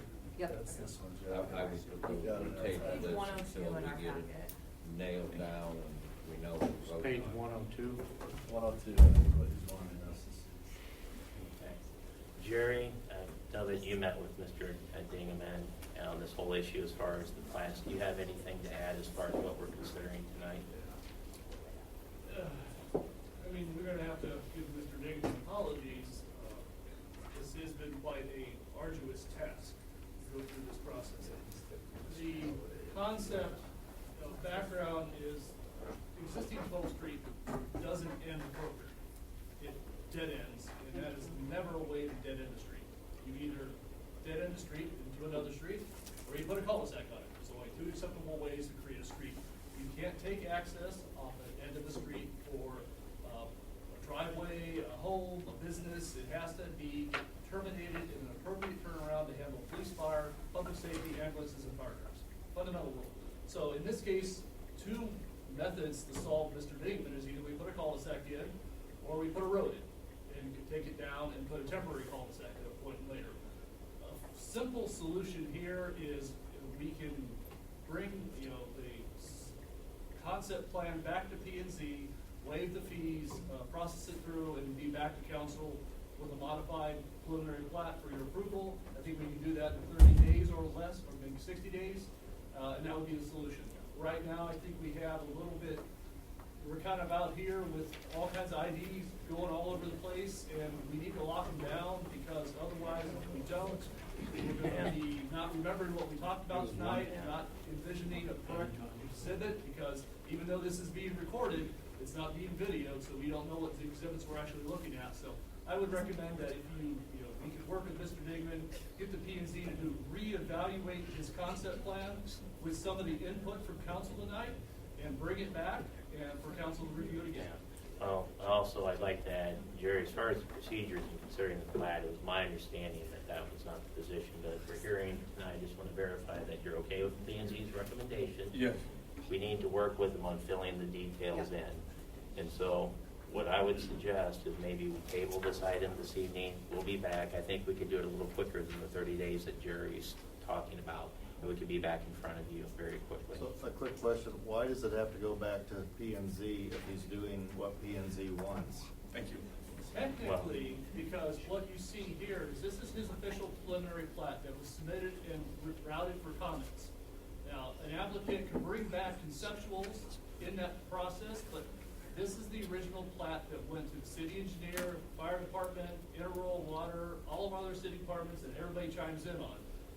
The concept plan that Mr. Dingaman's referencing, and sometimes we do deal with concept plans in and out between the official submittals, has not been routed for city staff comments, which may trigger additional electric and may trigger other issues that we haven't addressed because they initially looked at this one.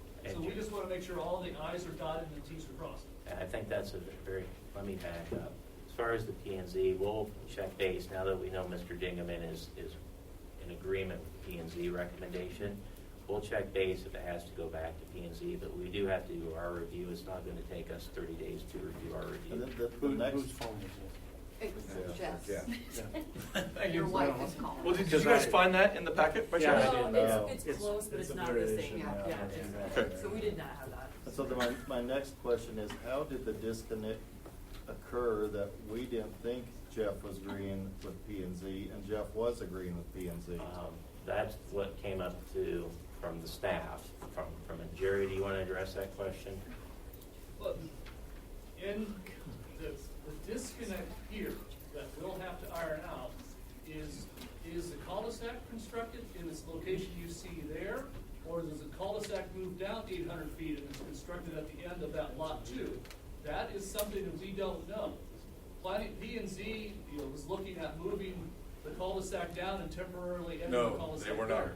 So we're kind of in a, and then the further right-of-way for the ag land was gonna be put there also, but that wasn't gonna be built. So we do have a little bit of misunderstanding, not misunderstanding, a little bit of details to iron out. Mike, can I make a comment? You better ask the mayor. Sure. So go right Sure. ahead. Doug Van I actually sold the land to Jeff, and I kind of regret that I did. He's been working on this project for 2 years, and I've been to most of the meetings he's been to with the P&Z, and I would suggest that you go back and review the P&Z minutes of the last P&Z when Jeff was there, and there is a big disconnect between what I heard from P&Z to Jeff at that meeting. And at that meeting, I heard that they were in agreement that he would be allowed to do what Jerry wanted him to do. And Jeff doesn't put plans on paper himself. Garden Associates spends his money and does it, and they don't do anything without the City of Pella telling him how to do it. So Jeff spent a lot of money with Garden Associates, time and time again. I think the City of Pella reimburses him some P&Z zoning and survey money, because he can't get a straight story. Tonight, this should have been approved from the last P&Z meeting. So there's a big disconnect there, and I think you need to go back and look at the minutes of that last P&Z meeting and see where that disconnect came from. And I would also like to address that too. The plat that you see on your left, that was developed by Garden Associates in 2020. If we had the road going up to 800 feet like we have right here, temporary cul-de-sac, what was discussed with the concept plan, the development would have proceeded on it. And with that being said, we're willing to work with the developer on incremental phasing of the approach, and we'll go back to eliminate as much as the disconnects as we can. But I think what you're hearing us say for the action tonight, we believe tabling will be back quicker, hopefully within 30 days, and assuming that there's an agreement between what P&Z has and what Mr. Dingaman is willing to do. And if that's the case, then we simply need to make sure that we have that addendum drafted by the Elders Law Firm, and we'll complete our review in a very timely manner. So I was at that P and Z meeting, and I guess what I understood from there was that they gave approval, give the right of way, and then a temporary turnaround at the end of that for fire trucks and whatever may be. Was that? So P&Z approved this as it is. Yep. With the concrete cul-de-sac, as long as I put a right-of-way, green space for city, which we already got 20 foot of public, or whatever you want to call it, utilities, by the way. But I give a right-of-way so that if someday it's deemed necessary, we need a road to go back here, we pave the street through. And I also want to make just a comment on the road comment. There's two issues in public infrastructure. There's the utilities that Mr. Dingan is concerned with the sanitary sewer. There are specific provisions under the subdivision code that deal with waivers for areas that are outside the urban, I believe, urban service areas for the sanitary sewer. The road issue is a connectivity issue for future development as well. So those are somewhat separate and distinct on it as well. So. If I may add just one thing, the 800 feet, if Mr. Dingman's still wanting lot 2 to be that 800 feet long, and lot 1 above that 800 feet long, the rules in the city ordinance, all our subdivision code and all of that says you have to pave that full length of that 800 feet and then put a cul-de-sac, a temporary cul-de-sac. And in that case, as Mike stressed before, we never want right away before the pavement's there. I've seen that other desire or any value of money to pay for it, the citizens get stuck paying that pay. Jeff, are you planning on putting building through that whole 800 feet? Yeah, Like so right Hopkins now, did, or- my building plan is to put one here, you know, whatever, eventually I'll add on probably this whole deal, and there'll probably be a building on the front side too, because it's deep enough. I think when I submitted it in 2020, it's for like, similar to a Hopkins, but more on an M1, like you could have a electrician and a, kind of what Brady and Mark did over on Southgate.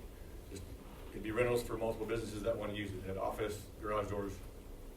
Little esoteric question, but could somebody on the end unit, for instance, insure their building if it was just that cul-de-sac? Does that make sense? Is that, I think the codes are in place because of things like facilities. I would own all of it. It would just be a rent. So it'd be kind of, I don't know, I mean, you got over Vermeer's or lately, their lots are ridiculously huge, you know? So wherever I need to, as I add on to put a fire hydrant, I would put it where it needs to be as deemed by, as I add on as deemed by the fire chief. So, I mean, I don't know, I guess I don't know exactly what you're saying. Well, I mean, if I'm a rentee, I'm looking at, well, would I want that end unit that's, I don't know, 600 feet or whatever from the paved cul-de-sac where the truck would have to stop? Because I've been told in previous concepts that it won't drive on gravel, you know, and that'll be field otherwise in the easement. So how's that truck going to get from the paved cul-de-sac as drawn to the end of the, whatever building it is that you're renting out? One of my building submittals, wherever I put a building, I have to put 43 feet minimum of parking lot drive in front of it. So their access-wise would be through a, you know, M1 road right of way, and then 43 feet of pavement to get to the other end. Just, you know, if you want to look at it this way, just like what a mall would have, where, you know, or over there at Walmart and all those, that strip mall. It'd be similar to that. They could drive right on in and it'd be all paved. Let me say it one other way. When Jeff mentioned it was acceptable to pave in 250 feet and then a temporary cul-de-sac, he could do that per the rules, but the lots can only be 250 feet deep. You gotta pave your frontage. You can't then all of a sudden dive off and have 400 or 500 feet more of lots that are developed without street. That's what you can't do for all the rules on it. So, can I say something? Mm-hmm. To that point, what was also that night was approved was, I agree to the right-of-way as an if. That means when we go to plot this out and City Council, P&Z approves, you know, this being Elm Street or Monroe, and approves me with a road here in a cul-de-sac, and says, you know what, we don't really want people driving through your M1 to get to their house. We're going to approve that. As soon as that's approved, this is gone. And that was what That is not correct. that is what I asked and what she agreed to. No. I believe it was Terry Voss. The statement was that you will dedicate 800 feet I did. right away to that lot line, and then you'll remainder right away to the rear of the property. If at a point in time in the future the city does not need the right of way, it can be vacated. Yes. There's never a guarantee that pending future development. No, I never said it was. gets done. I just said that future development would decide that. It's a decision of the city council whether to vacate right away or not. Okay, so obviously there's some, I think there's some misunderstanding as far as what Jeff was willing to agree to when the conditions that P&Z put. Maybe there wasn't, shouldn't have been, but it seems like there are. I don't know. P&Z was really, Yeah. So I would suggest that we table it. You guys get with Jeff, find out for sure that everybody's in agreement with those conditions that P&Z put on. Sure. And if that works, then bring it back with that. Because there's, you know, this, I assume this layout was what P&Z looked at. Now, we've got one in our packet that looks different than that, and I don't know when that came, who saw that, but. Yeah, this one on the right was what P&Z submitted. This was what was done with the rezoning application at the time and what was communicated at the time as far as. That darker one was not in the P&Z packet, I don't No, think. not on this one, because No. Mr. Dingaman was submitting this from my perspective, if we table this, this is an action plan, we're gonna go back with Mr. Dingman, go through the P and Z recommendation. If you recall, when we said the P and Z recommendation had, I wouldn't call them holes, but some key points on triggers that need to be clarified to make sure we have a meeting in mind. We'll do that, and we'll see if we have a meeting in mind, but that'll probably be the biggest determinant if we have to go back to P and Z or not, if it becomes straight to council. But we are on it. We will meet with Mr. Dingman and try to get this issue resolved. I'll just add one more comment. It's really hard to read the minds of P and Z when we don't have final minutes.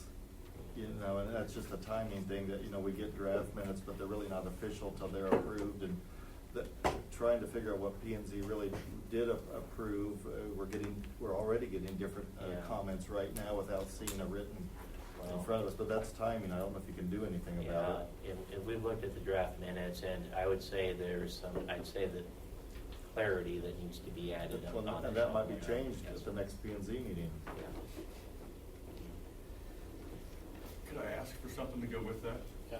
I'm okay with all that. I just would ask if it's possible to get in this month's P and Z for clarification and immediately take the first city council meeting in May to figure this out. As long as we do comply. It'd be the first Tuesday in May that we have. That's what we would be shooting for on this issue. So, All right, let's get moving that direction. Thanks, Jeff. Yeah, thank you very much. Okay, so we're gonna leave that one alone for now.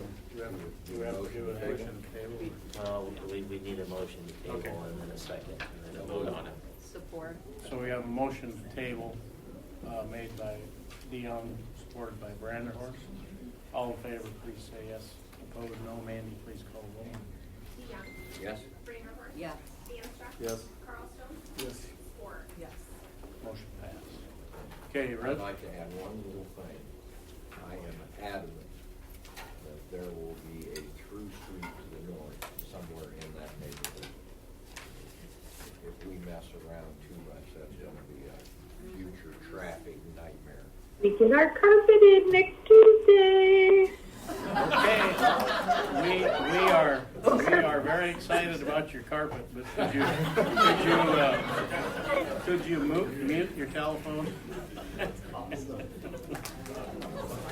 Now, how could the timing on that be? No, ma'am, you have to table that. Oh. All right, we're gonna move on.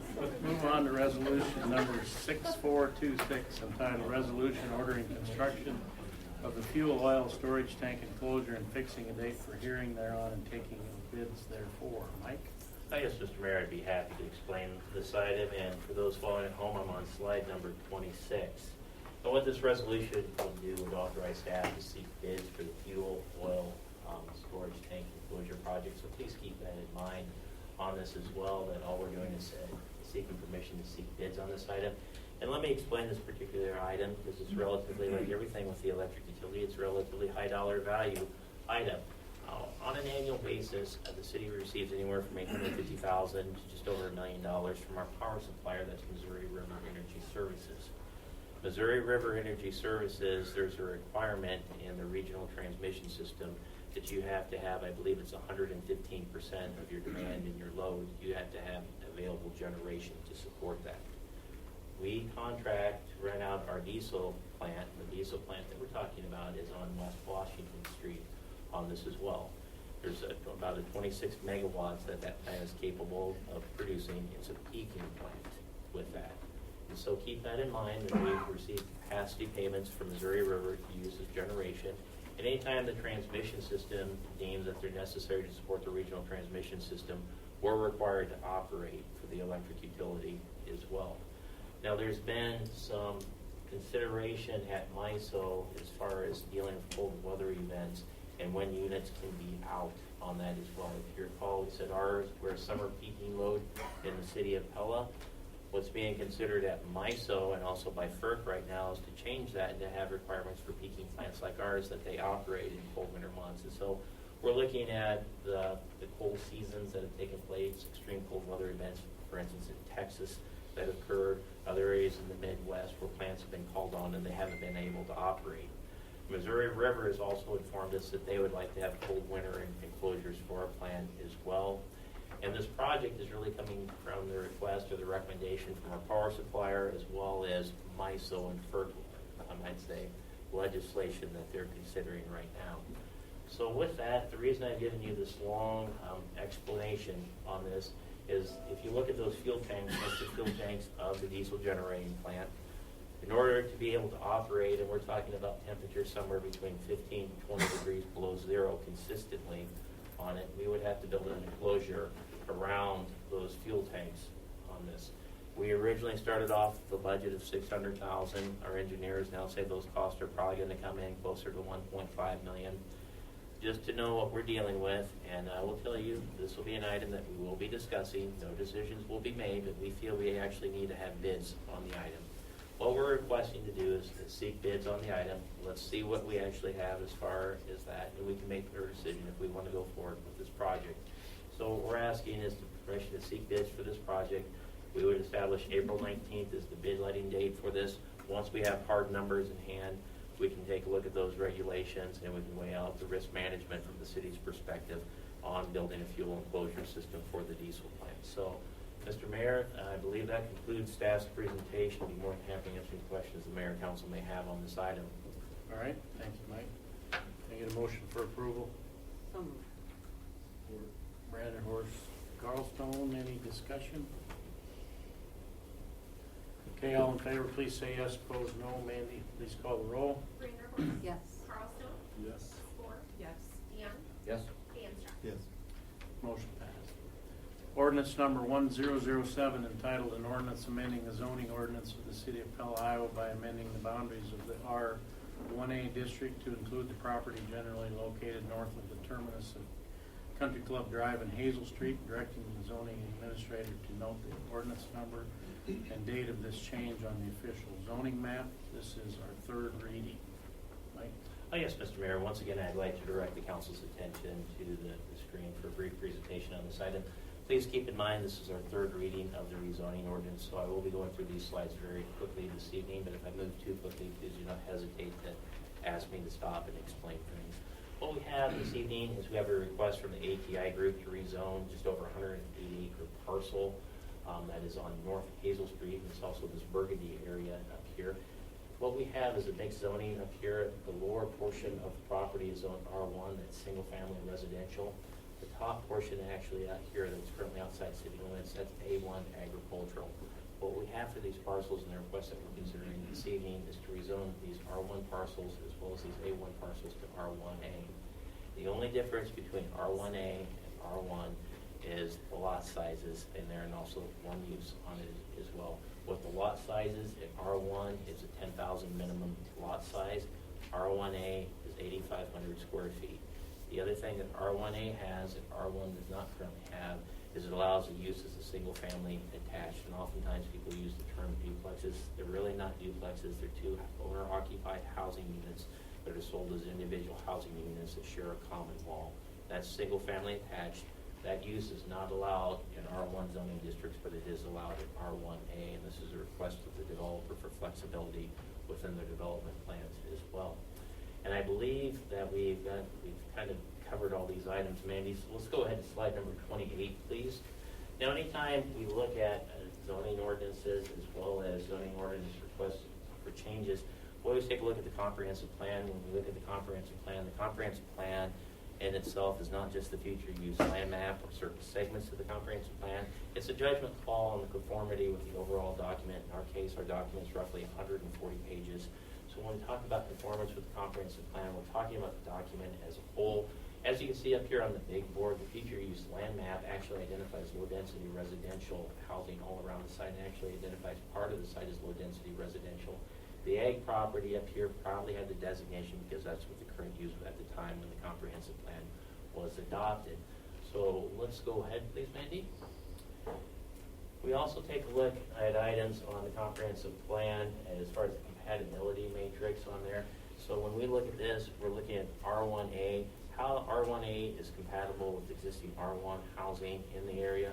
as well as the medical assisted living that's being performed in use type by Wesley Life, as opposed to agriculture uses as well. From a compatibility use standpoint, we didn't note any exceptional items or items that we should defer or stay away from. So basically, we feel that the proposed use is very much in conformity with the compatibility matrix.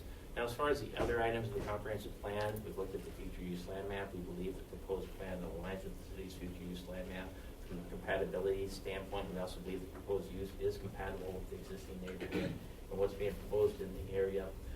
From a comprehensive plan standpoint, we always want to take a look at those key strategic goals.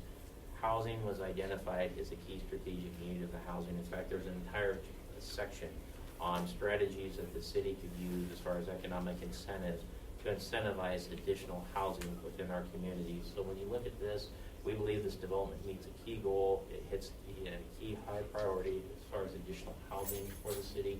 It also is compatible with the existing neighborhood. And finally, from a future use land map standpoint, we believe it is in conformity with the future use land map. So our judgment as a whole, in our opinion, as far as conformity with the city's comprehensive plan, we believe it is in conformance with the city's comprehensive plan. Now, as a result of that, Mr. Mayor, we are recommending approval of the request this evening. It is important to note that the Planning and Zoning Commission did consider this request at the February 28th meeting, and they voted on a 4-3 vote to approve this rezoning request. So with that, I'd be more than happy to answer any questions the mayor and council may have on this item. All right, thank you, Mike. Can I get a motion for approval? So moved. Support. Young, Brannon, Horst, discussion? So I know this is not at a zoning level, but I did have I was given a couple questions regarding road access. And I know that we talked about in some previous meetings that is Hazel Street and Country Club Drive going to be enough for outflow of potential development out there? Maybe talk a little bit about that. Yeah, that's an excellent question, council members for. Mandy, if we can go back to the development and show that map as far as the highlighted area where this development is situated at. And I should, and these are excellent questions that council members for had.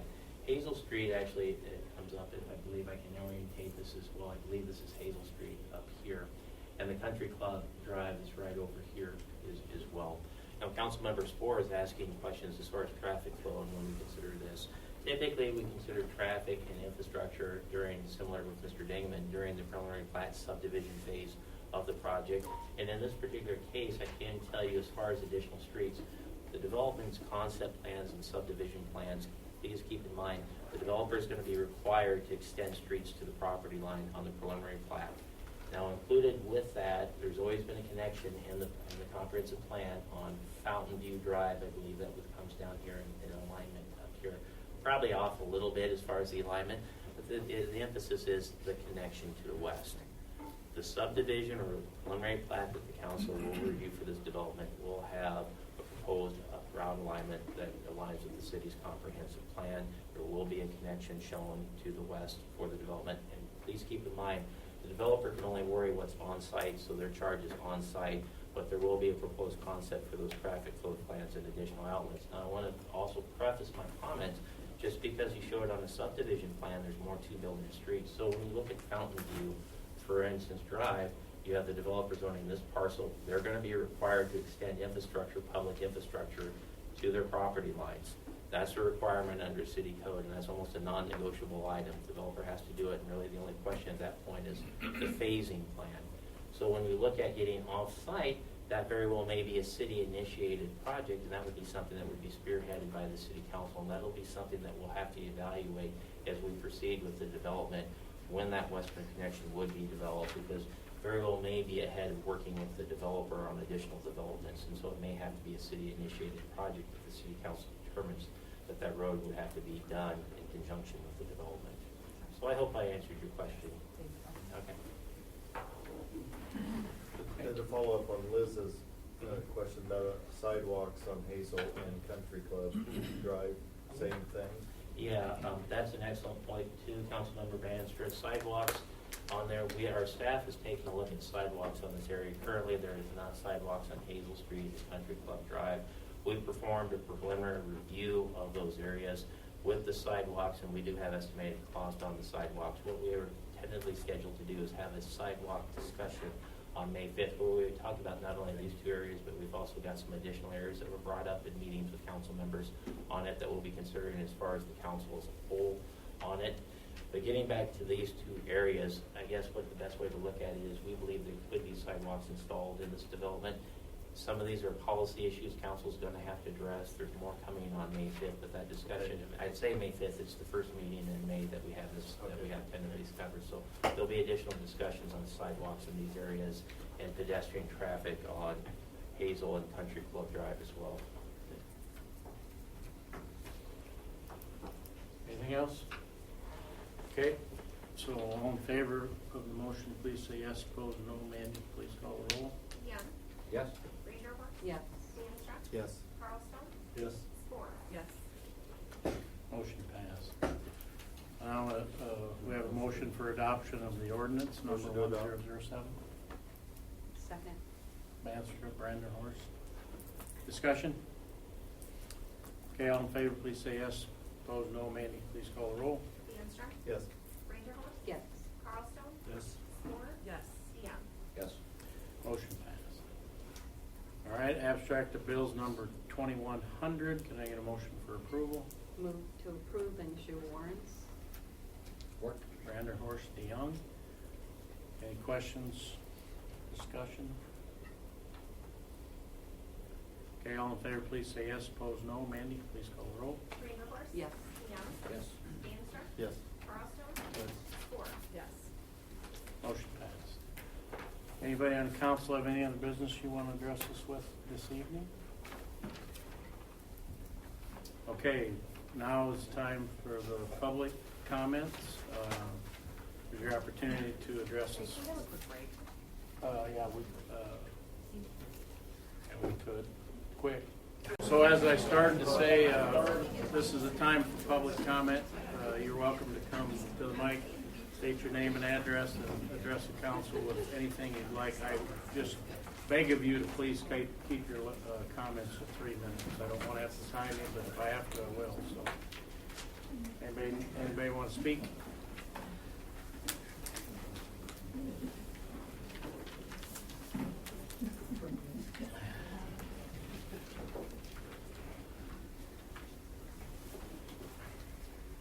Thank you. Mike Filippini, 205 East 13th Street. 3 quick things. When the war started, I think 5 weeks ago now, the president spoke from Freedom Square in Kiev, and they changed all the square names in Ukraine to Freedom Square. I don't know if there's a name uptown. I've not seen it written down. I saw Central Park. If it's up to the city council, if they could consider changing the name, either temporarily or permanently, to Freedom Square. Secondly, that the staff would keep track of the flags, especially around tulip time, make sure they're red, white, and blue, and not pink. And last is, I thought it was a little weird when I came into town a couple years ago that they're raising money for a canine. You know, I've seen money raised for a piece of equipment, and then you don't have any more payments. The canine is a long-term project. Hopefully the city fathers are going to fund this and budget it, because it's on a one-time deal. Thank you. Thanks. Anyone else? Canine is the long-term project. Hopefully the city fathers Please, are going please mute your mics, please. If you're online. My name is Mary Ellen Butler. I live at 406 Franklin. I think we all know Corrie ten Boom. She was born about 1900 or so, lived in Holland. And in her book, she recounts a conversation that she had with her father. It was preceded by an event in school where she heard the word sex and the word sin. And she knew what sex was, and she knew what sin was. But this poem combined the 2 words, sex, sin. And so she would ride with her father from, they lived in Harlem, and he would go to Amsterdam. He was a watchmaker, and buy watches and spare parts and collect the right time from the Naval Observatory's astronomical clock. So on the train one day, she said, "Dad, what is sex ed?" And her father turned and looked at her, as he always did when answering a question, but to her surprise, he said nothing. At last, when they got to their destination, he stood up, lifted his traveling case from the rack, and set it on the train's floor. "Will you carry it off the train, Corey?" he asked. Corey stood up and tried to lift, but she couldn't. It was too heavy. The case was full of watches and spare parts they had just purchased earlier that morning. "It's too heavy, Dad. I can't." "Yes," her dad said. And it would be a pretty poor father who would ask his little girl to carry such a load. It's the same way, Corey, with knowledge. Some knowledge is too heavy for children to carry. When you are older and stronger, you can bear it. For now, you must trust me to carry it.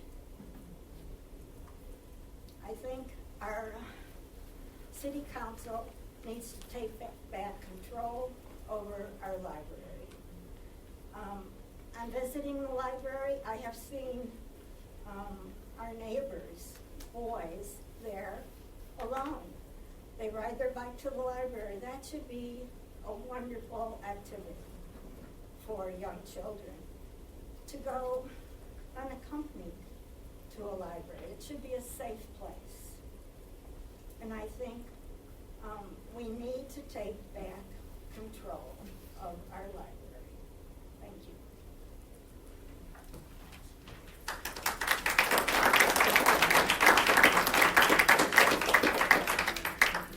Do we have a mic turned on over there?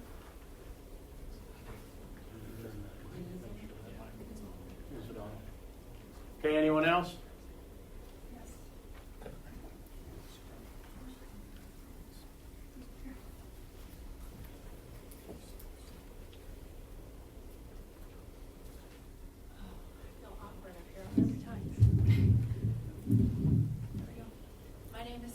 Warren. I live at 655 210th Avenue. I'm here with regards to speaking about the library. I'm one of the founding members of an organization here in town called Protect My Innocence, where we're really focused in on the situation that's occurring at our library. What we have, we've somehow accumulated a large amount of books that are filed and registered under teen, young juvenile, young adult sections. And many of them have sexual content involved. Some of it's even explicit. I have compiled a list of 3 different sources of approximately 150 books. These books have been generated by other communities. So I took them and I checked to see what our library has in inventory. Out of that 150, I broke it down to what we have. Then I broke it down to the age bracket. And then from that point on, I took it a step further and I broke it down to books that have sexual content in it. I omitted all of the books that contained what we would call critical race theory subject matter, and I just focused on the sexually explicit category. What I came up with are 13 actual books in the physical form. We also have children have access to electronically downloaded books. and audio electronic books as well. In electronic download, there were 48. Now, when I came up with these books, I went through every book. I went through descriptions. And they all contain sexual material. Gotta wrap it up. Every one of them. 15 seconds, please. Okay, I can do that. And now I lost my train of thought. So, there are 48 electronically downloadable books. There are 13 actual books. There are approximately 26 audio versions available too. And I would like to read excerpts of one of the books, and I'll make it real quick. You're 15 seconds over, so let the next Oh, person talk, please. This book is called Out of Darkness by Ashley Hope Perez. This is an actual book. It's in the book form, it's in electronic format, and there's also a DVD. It says, quote, "Take her out back. We boys figured. Then, hands on the titties, put it in her coin box, put it in her cornholes, grab a hold of that braid, rub that calico." And then there are multiple comprehensive enough instructions of giving hand jobs by adult males training teen girls. Female masturbation justified Now you're a for minute pain over, please, and be mental done. escape by a girl living through trauma. I'm gonna cut off all opportunity for anybody to speak if you don't stop now. We will move into our session and we She can will. have my 3 minutes. No, she's done. Why? So our Because children can read these we books. asked to do 3 minutes, Oh, and if you please. can't respect that, then I'm not gonna allow everybody to do it. So children can read these books freely. Thank you for allowing me to speak. Anybody else?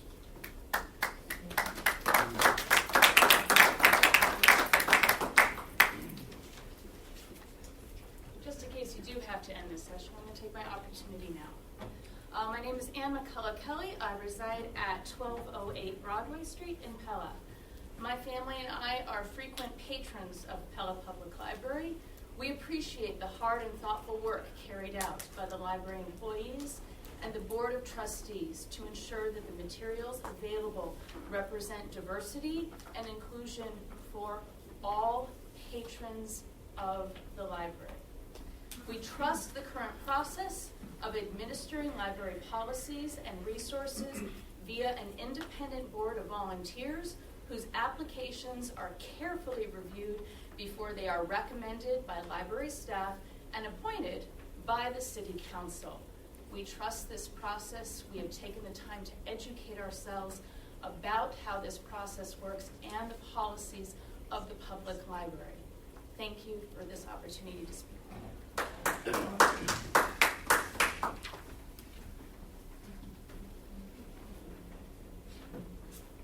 My name is Catherine Bogarts. I live at 847 North Highway T15. When it comes to the Library of Trustees drafted ordinance, I will hope you will all consider to bring the library back underneath the City Council. The library board is not they're not hired, they're appointed, so they're voluntary, so they're getting, I don't know, several $100,000 a year, taxpayer dollars, our taxpayer dollars, to decide what comes in the library, what doesn't. I was going to read an excerpt. I can't do it. I don't know how anybody can get up here. I have a child that is gay. I know. No one can tell me I don't know because I know. I know how it is when lines are drawn between families because I stand with God. And it feels like all the people that stand with our Lord and Savior, Jesus Christ, we are the ones persecuted. I am not saying that people don't have challenges. They are the minority, not the majority. So we have to change our lives to fit the minority. And I'm standing up here because the good Lord said, Kathy, you better go. And I do what he tells me. I was up here once after the incident at the pool, and I'm here again. I'm saying either our city council stands with God or you don't.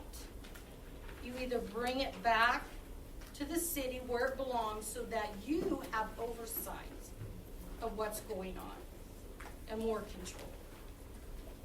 That's what we citizens want. You might have a few out here that don't. They're the minority. We are the majority, and we're not backing down. We're here to protect my innocence of our children. And whatever that takes, I don't care. They can destroy me. They can come after everything I own.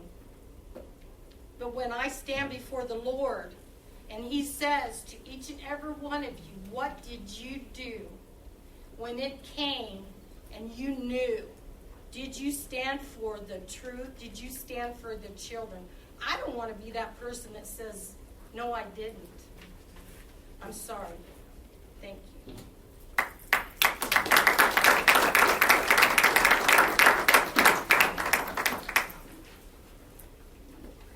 Hi, Brenda McGark, 1200 Franklin Street. I'm going to try to read really fast. Regarding the inclusion of the book Genderqueer in the Pella Public Library, I'd like to address 3 arguments made by proponents of this book and suggest a compromise. Number 1, the slippery slope. I've heard it said that removing this book from the library would put us on the slippery slope towards mass book censorship. We have a library with tens of thousands of resources, many of which Christians like myself would probably find offensive and inappropriate. Yet, as Mara herself admitted, there has never before been a single statement of concern form turned into the library to request the removal of an item. This book is uniquely objectionable because of the obscene and pedophilic cartoon images inside. Opponents of this book are depicted by the other side as a hate-filled, torch-carrying bunch of book burners. This is not the case. We have asked for the removal of one book. We are normal moms, dads, grandmas, and grandpas who love our kids and our community. We are asking for common sense discernment in choosing library resources that do not normalize pedophilia and entice children into obscenity. Sadly, that is the real slippery slope we are on, the agenda to sexualize children. There's a real difference between the library providing resources with diverse viewpoints on issues of the day that enable a free and healthy debate. I support that completely. Versus the library providing a platform material that promotes criminal behavior and vulgarity. That is neither constructive nor healthy. The objections to this book are coming because the book contains obscene images and promotes the crime of pedophilia, probably the most horrific and illegal of acts.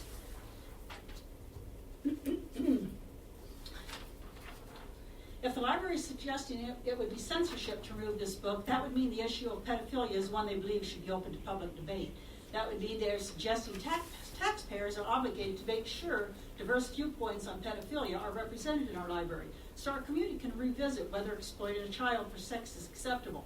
Are we opening to revisit this topic as a community? Pedophilia is a horrible evil that our entire society has decisively rejected and criminalized. The damage done to innocent children who adults have abused in this way is truly beyond words. Another example to make the same point, are we obligated to include books like How to Carry Out a School Shooting or Let's Make Meth? In our library, would it be called censorship if we chose to exclude those books from our library collection? I would hope we have enough sense to reject the attempt to name call us into the acceptance of books that are promoting crimes. The library should be using discernment and spending limited taxpayer money on library resources and drawing the line to exclude books that promote criminal activity.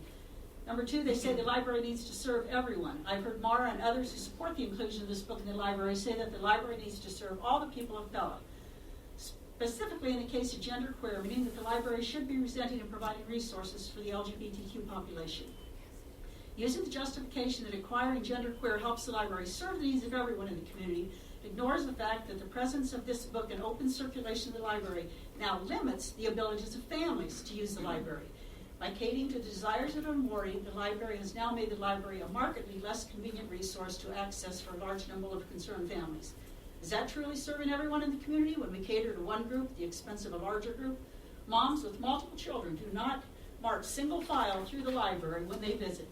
They allow their children to 3 independently minutes browse is up, please. before checking out their selections. They cannot possibly expect to hover over each one of their shoulders at the same time to make sure they're not picking up inappropriate material. As has been mentioned over and over, just a brief interaction with this graphic book is all that's needed for the damage to be done. What about other kids that come after school? They mentioned that. They have no one watching them. Why can't it be placed behind the counter? If I ask books to be held behind the counter for me, they do that. Is that a bad thing? That's not infringing on my rights. The real burden is being placed on the parents. If this is allowed to continue, you're as guilty as the pedophile at Mark. Because if you know our children are being able to get access to this and you allow it, you're just as guilty.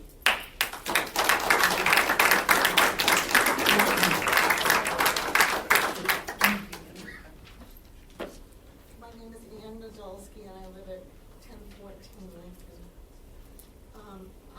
I'm just totally shocked that this is even coming up about the library issue. For a town, a community that helps young people, that human trafficking, you folks are all very well aware. For a community where we're safe to walk the streets and not be attacked,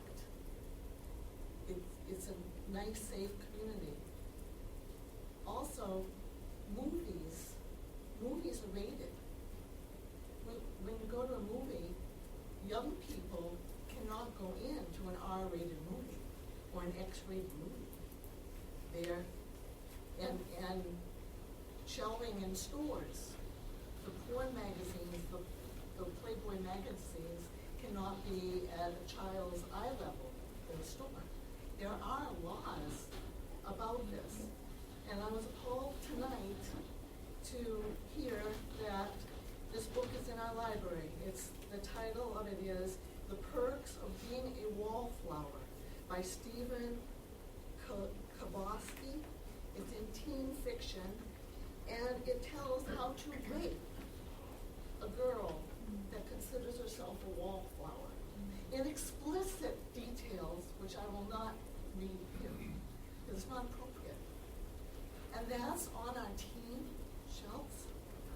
For a 13-year-old to pick that up and learn how to rape a young girl,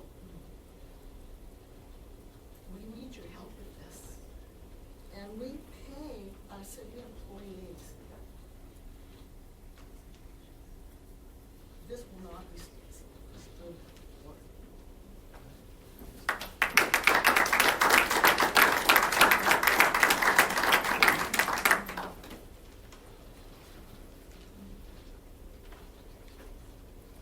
Hi, my name is Tina Hobble. I live at 603 Spruce Drive.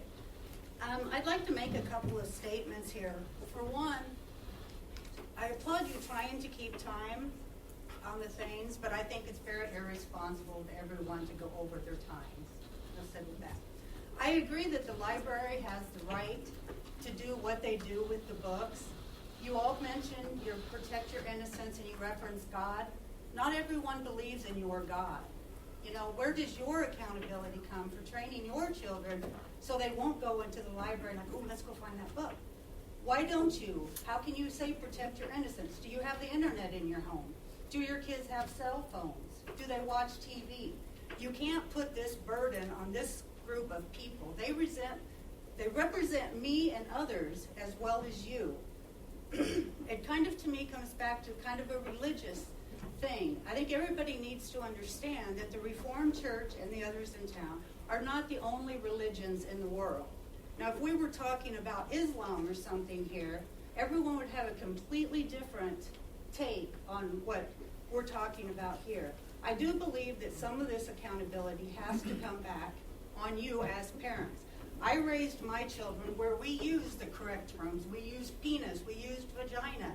We didn't hide things or we can't talk about it. You know, that's what makes these kids grow up and have these stands where they understand sexuality. Of course, a kid is going to look at a book, a young kid, and they're going to think, oh man, look at this. Just like they found Playboys years ago and kids look at it.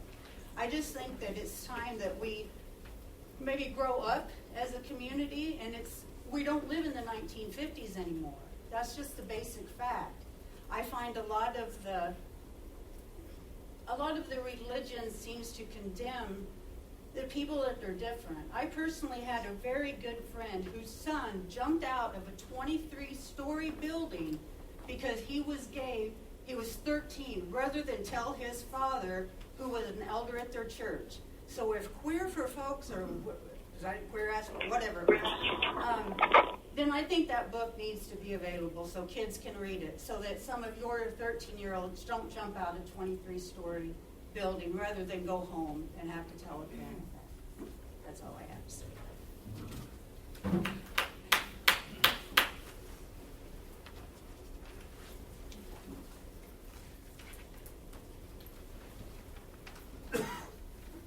Hi, Stacey Keenis, 1119 Sunset Avenue.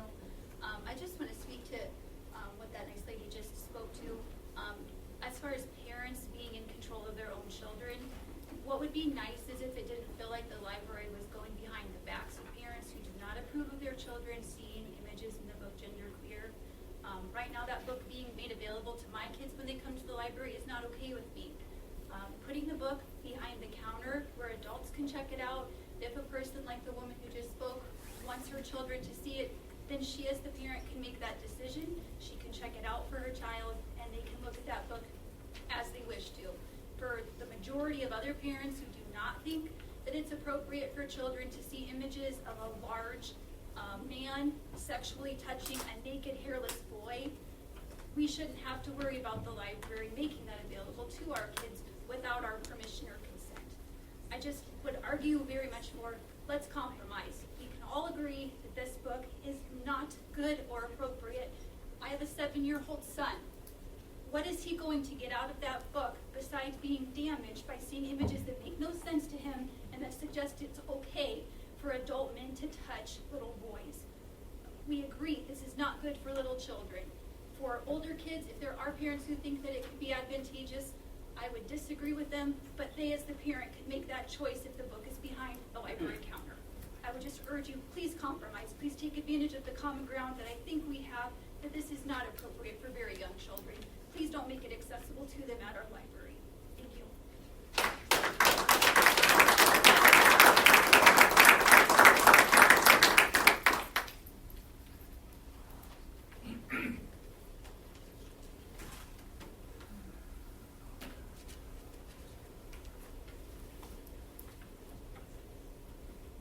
John Butler, 406 Franklin Street.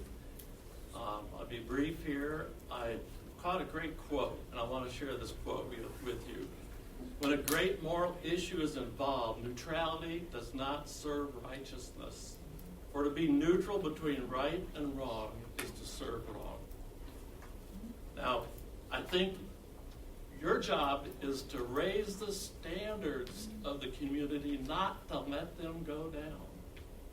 And what you've heard, you can't tell me is raising the standard. You have to choose a side.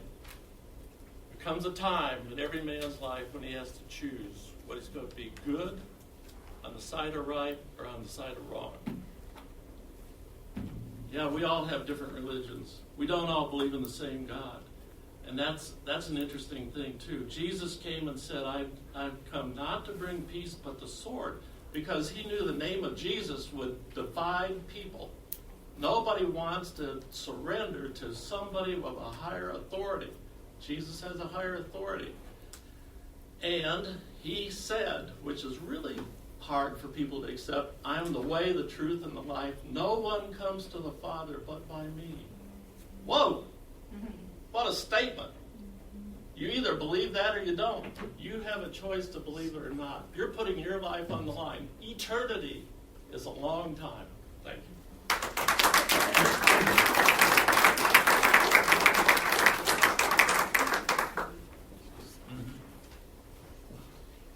My name's Hans Kelp, and I live at 501 Columbus. I didn't plan on speaking tonight, but I spent a lot of time walking in a lot of libraries around this country. Library of Congress, Omaha, Philadelphia. I've seen a lot of books from when I was this tall to where I am now. And I'm not a corrupt individual at this point. I didn't turn into a pedophile. I saw black men hanging from poles. I saw women after they've been beaten. I've seen cowboys shooting other people.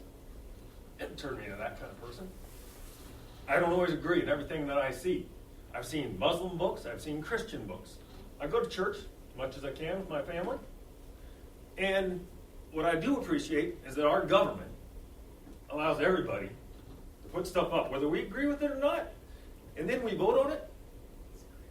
And then we have to live. Even if we're the minority, we got to live with what the majority says, even if we like it or don't like it.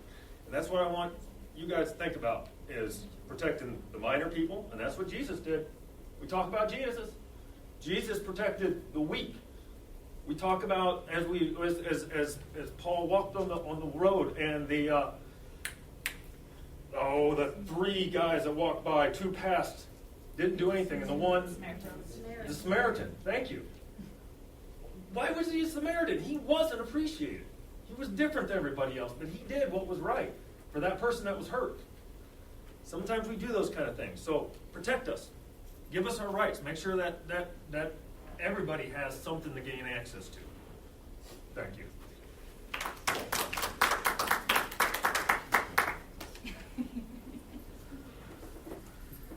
Robin Vandermolen, 222 East Jefferson, Apartment 3.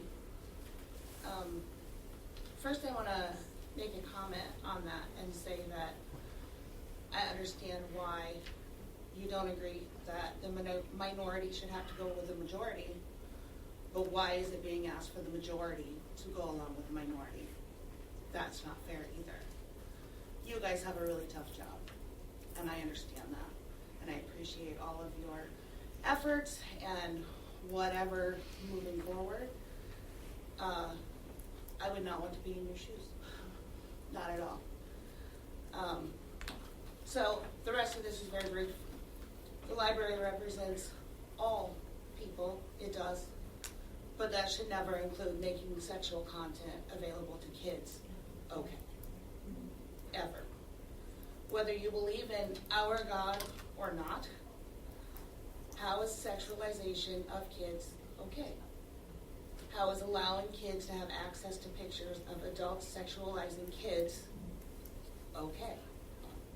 I don't understand how, and I'm not knocking you guys because our brains all work different, but I don't understand how allowing kids to see that content is okay. Normalizing sexual content for kids is called grooming, and I cannot understand how that is ever okay to anyone.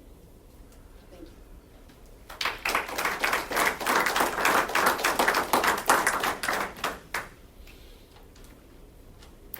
Anyone else?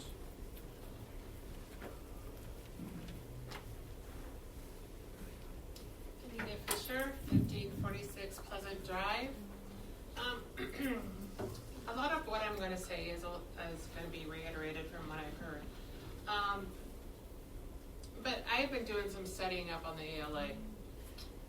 And people are waking up, but not the kind of waking up that the ALA wants. I'm sorry to have to say it, but we can no longer assume that libraries would never harm children when it comes to purchasing books. I've heard the excuse of, well, this book won an award. Yeah, right here, genderqueer it, won an award. It's a Stonewall Book Award. Well, what is that award? Well, the Stonewall Book Award is a set of 3 literary awards that annually recognize exceptional merit relating to the gay, lesbian, bisexual, transgender experience in English language books. They have sponsored the Rainbow Road Table of the American Library Association. And to me, that sounds like when you're buying books like this, with sexual content that you guys have all seen, it's got to be grooming. Why else would the library buy books where they've got men going down on girls from on top and on bottom, from their back, from the front? That is happening in these books. I cannot believe that anybody, an adult, our job is to protect children. Why would anyone think as an adult, that that's okay to show that to a child. It's beyond me. Where are your brains, folks? I don't mean to insult you, but truly. Why is that ever considered okay? It's not. It's not.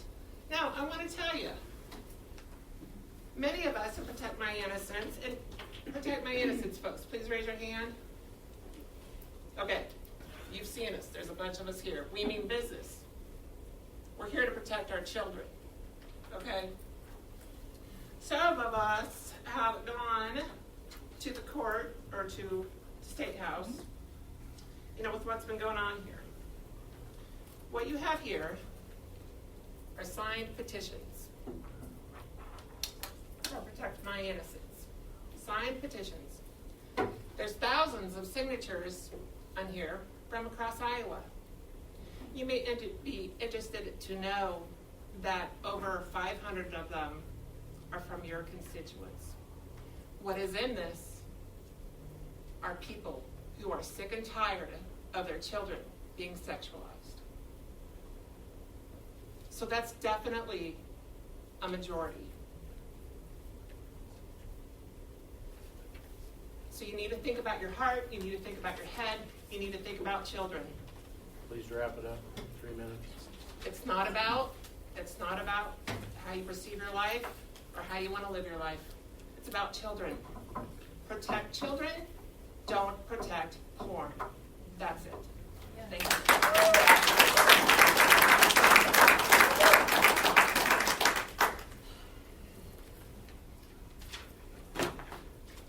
Helena Hayes. I am from New Sharon. I am your voice from outside of your city limits and outside of your county. And I keep coming back because I love the City of Pella. I keep telling you guys, I've raised my children at your pool, at your library, at your events, and we absolutely love Pella. I've been to Central College, just a great place. So let me remind you guys, we're not in India, we're not in Iraq. We have different standards. We're in Pella, Iowa. We're in a Judeo-Christian nation, okay?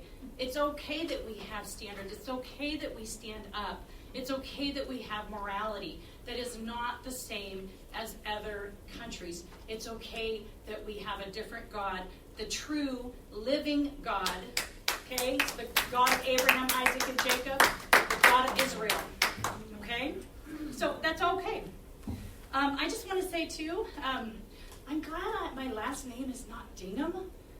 Okay? Dingham. But I'm kind of thinking maybe that'd be good because then maybe I could have a half an hour here talking about fire. You gotta drop 25 grand before you get out. Okay. All we need, $25,000. Okay. Roads matter, infrastructure matters, fire hydrants matter. We get it. Okay? You guys are doing a fabulous job with all of this. Your job is to preserve and direct the healthy growth of this community. And you do that by spending all this time looking at all these resolutions. We just sat here for 2 hours to get our 3 minutes, okay? 2 hours. You guys clearly work to assist residents and those coming into the city to do business and to recreate.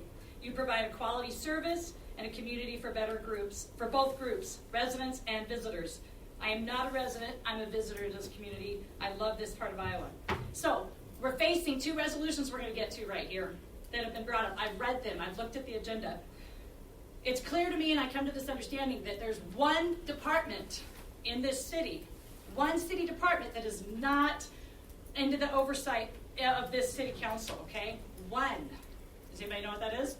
Library. The library, okay? Which receives about, $680,000 a year. Yes. Over about $650,000 a year of your taxpayer money. And do these people have any oversight of that? No. No, which means you don't either. Okay? You don't either. So, as we look at these 2 ordinances, I just ask you guys that you remind you that you have the opportunity to provide accountability and transparency to your people. You have the opportunity to provide it to them. Would you please bring that about as we look at these ordinances tonight? We know your objective is to preserve, to grow, and to direct this healthy community. And I hope, and I think I'm in agreement with everybody else here, that you will support these ordinances because they're the right thing to do. So we look forward to hearing from you next, and I thank you for my 3 minutes. Hi,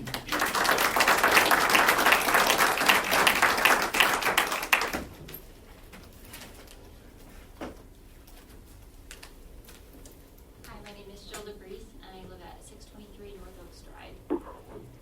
I think a good point could be made that perhaps in the past, when the library board was only in charge of logistical or bureaucratic issues, that it was okay to delegate those responsibilities, but to unelected board members. But now there are more controversial matters at hand that the public has strong opinions about, clearly. The taxpayers need to be allowed to take back their right to influence how our libraries run. We want to be able to vote for our community decision makers just as we voted for you. We fund the library, and we deserve the ability to elect the people who oversee how that money is spent. We feel this has become a no taxation without representation situation. It's not appropriate to leave controversial matters to unaccountable, unelected board members. We want the City Council to step up and take back the authority to manage library policy and ensure that this community resource is run in accord with our community standards and with the safety of children in mind. We want to be able to vote for leaders, keyword vote, who share our values and who have the power to make decisions that citizens care about at our library. Please move ahead with the referendum and give back power to the people of Pella. Thank you.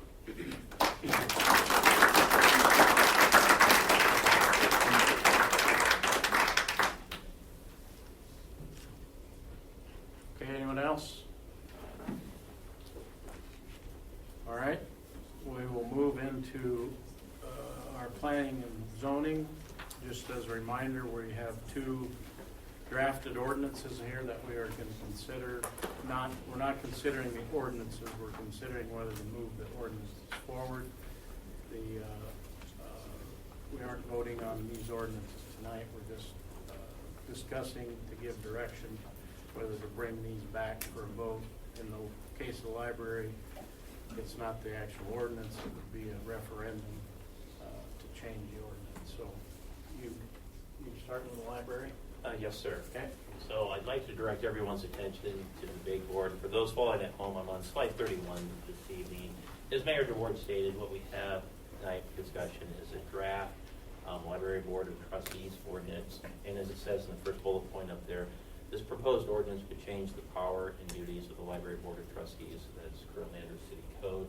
I want to make perfectly clear as far as City Council's ability to make any challenges, as Mayor DeWard stated, any changes to Chapter 22 of the City Code dealing with powers and duties of the Library Board of Trustees would need to be approved by the voters of the citizens of Pella. So ultimately, we're talking about moving forward with this ordinance. What we would have would be a formal vote on a referendum, whether there would be a referendum in our community to change the powers and duties of the Library Board of Trustees. Now, considering this item this evening, it is important to note that this item was requested by an elected official, and in staff's understanding, the intention of the ordinance that we're going to talk about this evening was really to modify the library's organization structure so that it would be in alignment with other city departments. Now, generally speaking, when we look at the city's departments that we have, most all of the city departments report to the city administrator. I serve at the pleasure of the mayor and council, so in fact, all city departments are under the authority of the mayor and council. The Library Board of Trustees is a little bit different with it under City Code. Under City Code, they are charged with the affairs of the library.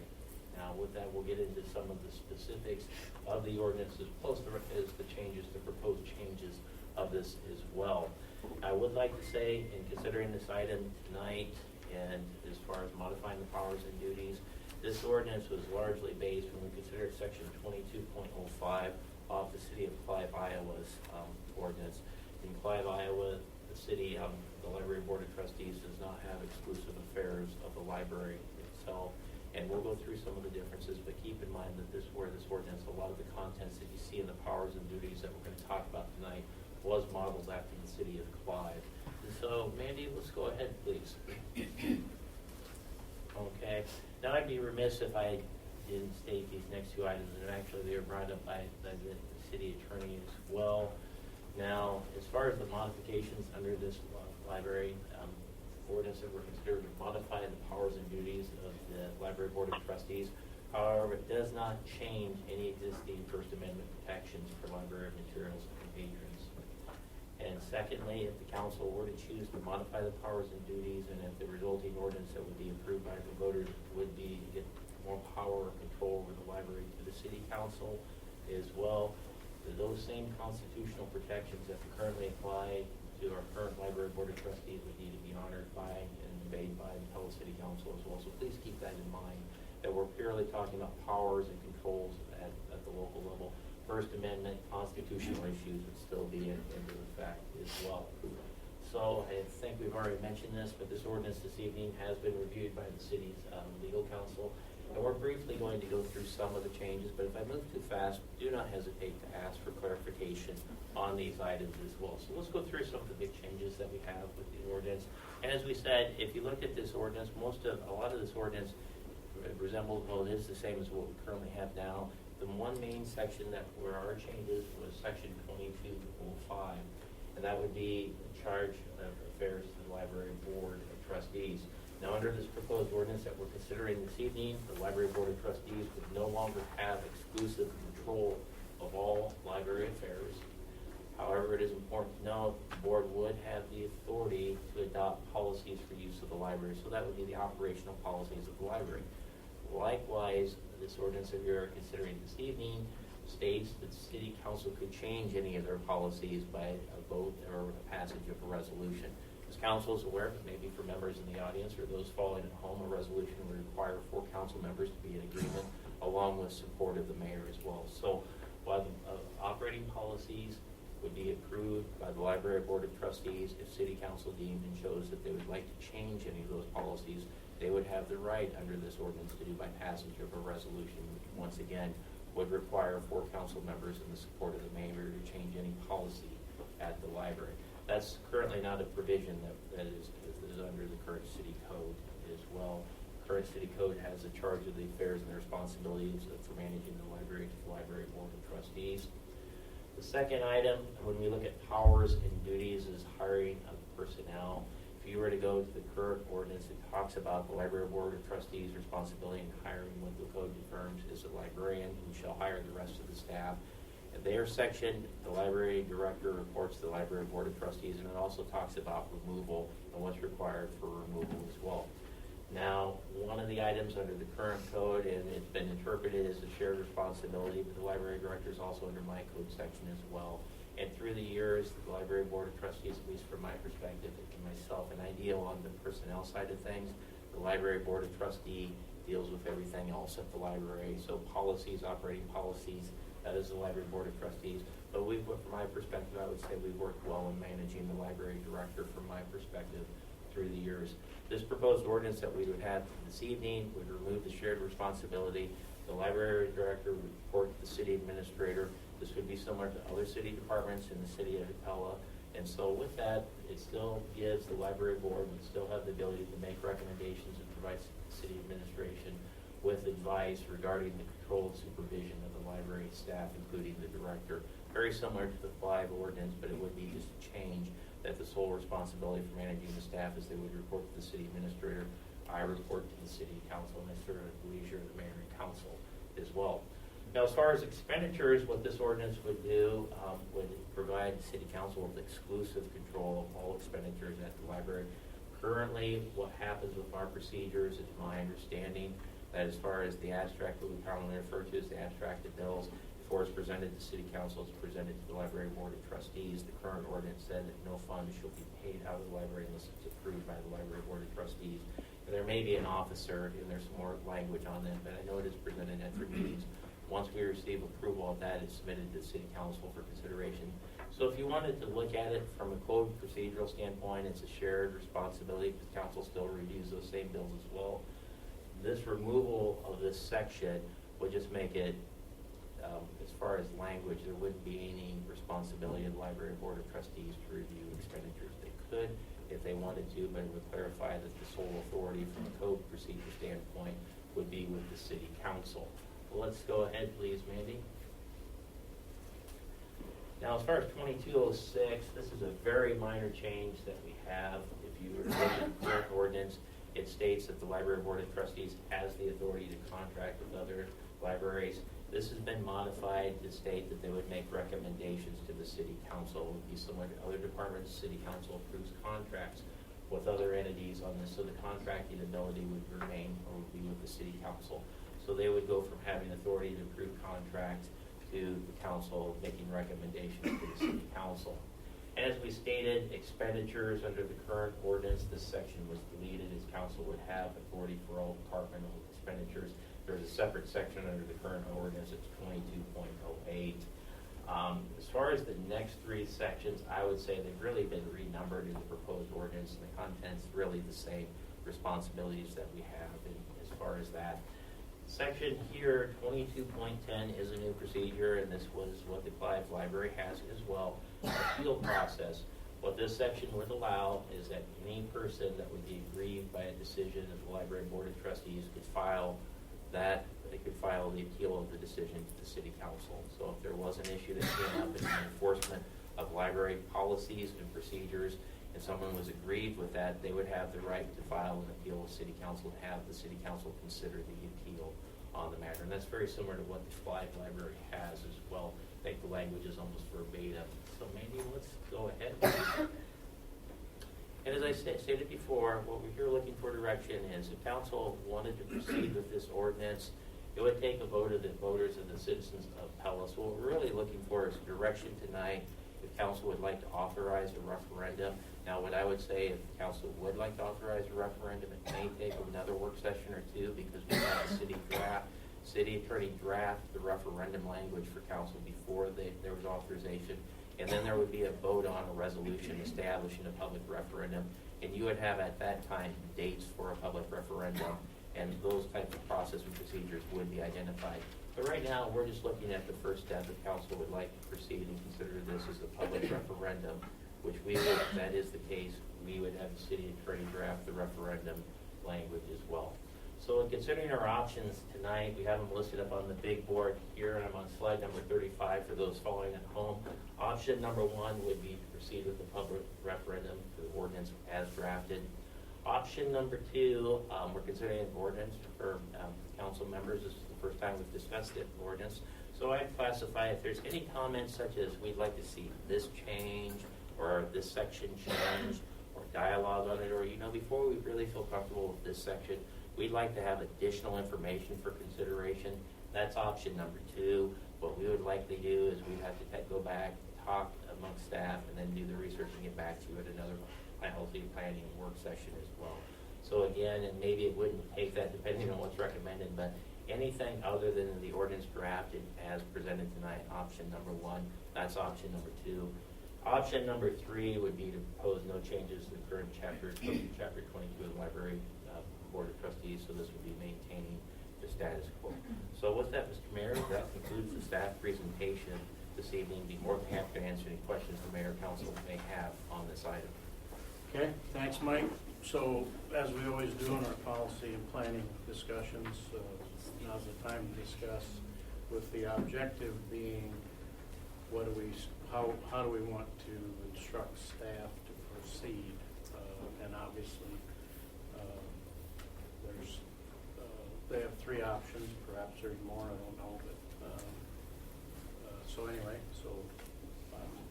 we're looking for input from council as to which direction we should go. Until recently, the library has run smoothly for decades. If I understand correctly, this is the model of a great preponderance of libraries in the state use. Is that correct?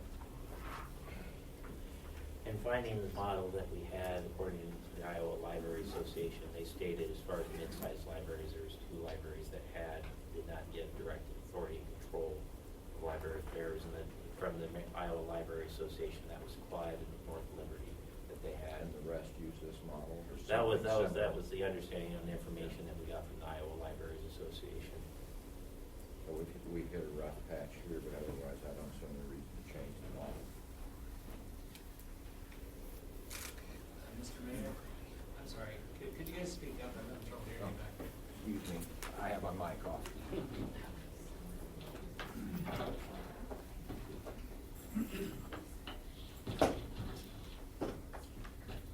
I hear you now.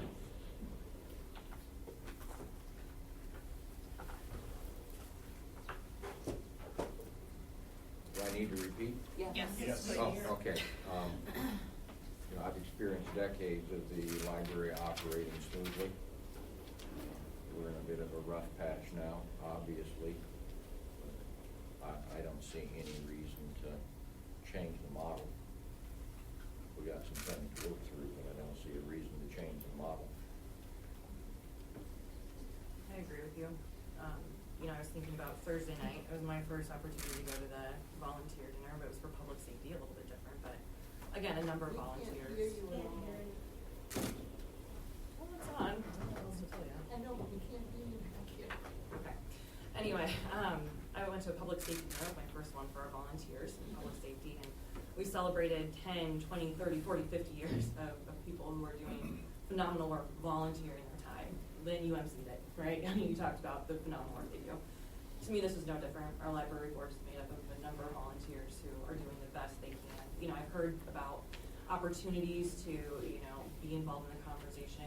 Brenda, correct me if I'm wrong, you guys are always looking for people to serve on the library board. So, you know, there are opportunities and ways to get your voice on that board, to be a part of that. And I certainly encourage that, but I also agree that I don't believe that we need any additional changes to our existing structure.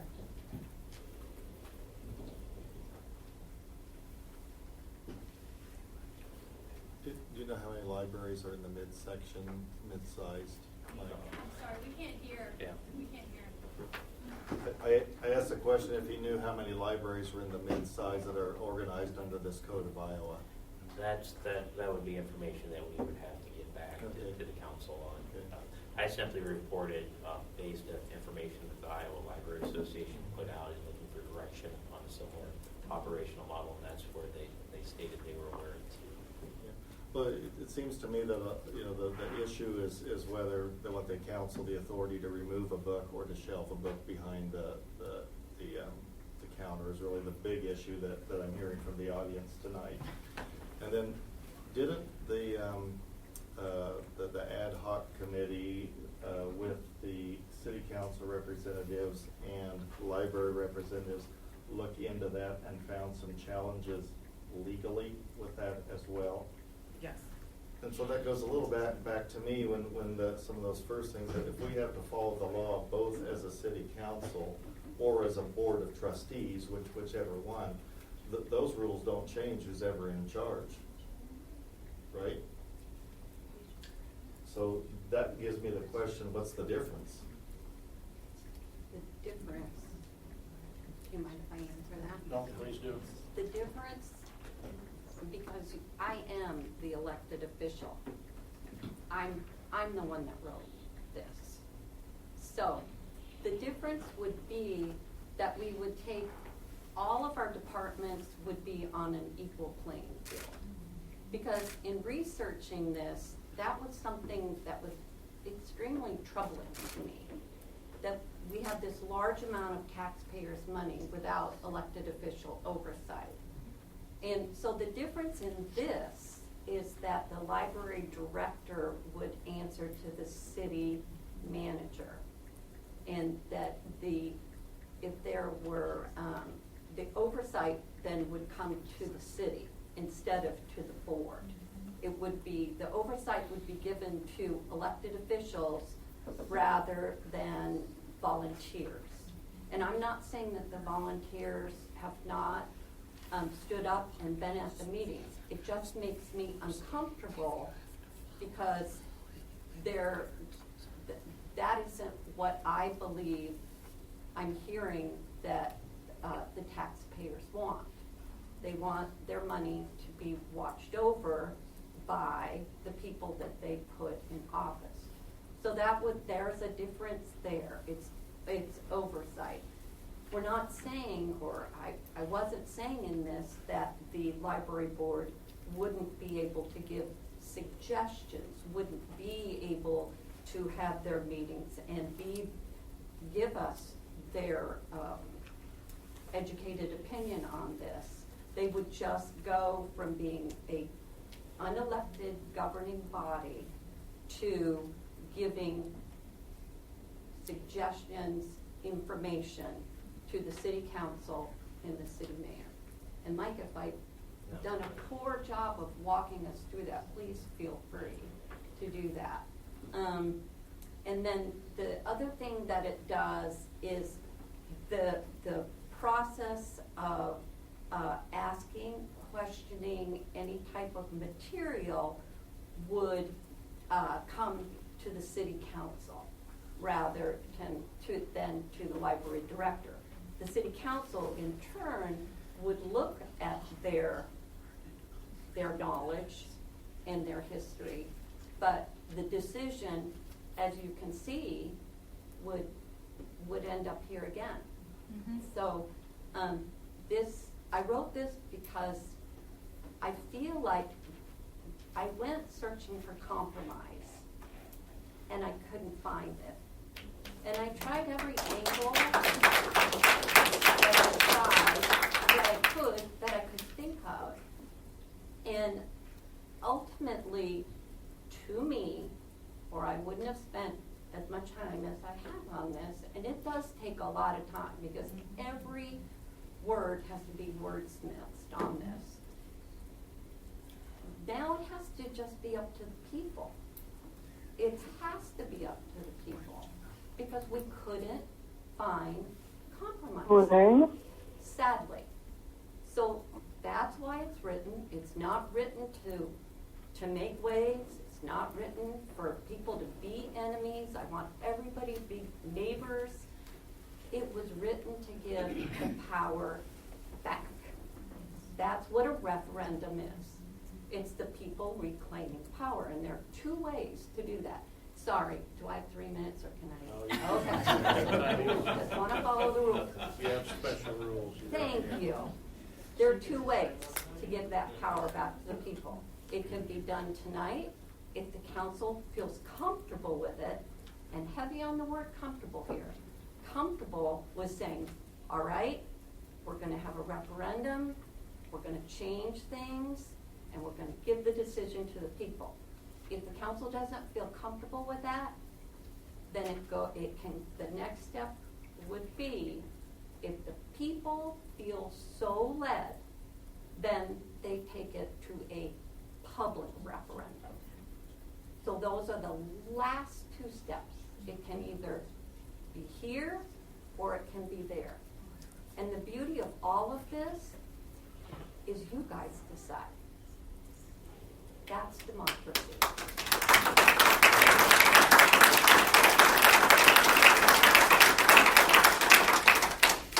I don't quite follow you on the financial part. The library submits a budget during the budgetary process, just like all the other departments do. And what they're all doing is supplying a plan. And we don't care or get involved in the nitty-gritty. We don't care what brand or how many tires Public Works buys. I think we have as much financial oversight over the library as any of the other departments do. You don't have to decide over children. Maybe you need to. You've had your Do I opportunity. choose what books they're gonna purchase? Absolutely not, but that's not what this refers to, because your library board would still be the board that does the day-to-day operation, which, can you scroll that back? That's on there. The library board is in charge of the day-to-day operation. Staffing? Yes. Yes. Yes. And they have a plan, and when all of a sudden the roof starts leaking, the plan gets adjusted. Sorry, I don't get it. So I would just add, from an oversight standpoint. Right. I appoint the library board, you guys approve the library board. Exactly. So we have oversight in that respect. If we don't like how the library board of trustees is operating the library, we have the authority and the means to change the library board. We can do that. In fact, I just got an email. There's 2 library board positions that are up for reappointment. Right. So we do have the authority and the means to manage the library board from that standpoint. The board. The Yes. library board. The yes. board. If we want the board to be different, we can appoint different people. Exactly. Yeah. But it. So we do have that. I'm not No, saying what that's you fine. said, I'm just want to make sure we understand that we do Right. have the final say who the board is made up of. Right, but the staff does not report, sorry, Mike, I just keep doing that, and my apologies, because I know you have, the staff does not report to the city manager, who then in turn reports to the city council. That's your main, that's another key point in this. It just basically changes the chain of command. Yeah, there's an extra layer of Oversight. I'm not even sure I agree with that. That's okay, you don't have to Parks do and it. Rec, Chandler and all those people, they don't report to Mike or to us, they report to Jeanette. And Jeanette reports to Mike. Yeah. Yeah, and Myra, I am sure interacts with Mike. She interacts, but when it comes to termination or major change, that we don't do that. The board does. The board does. That's- Now I follow you. Oh, good. Okay, anybody else, comments?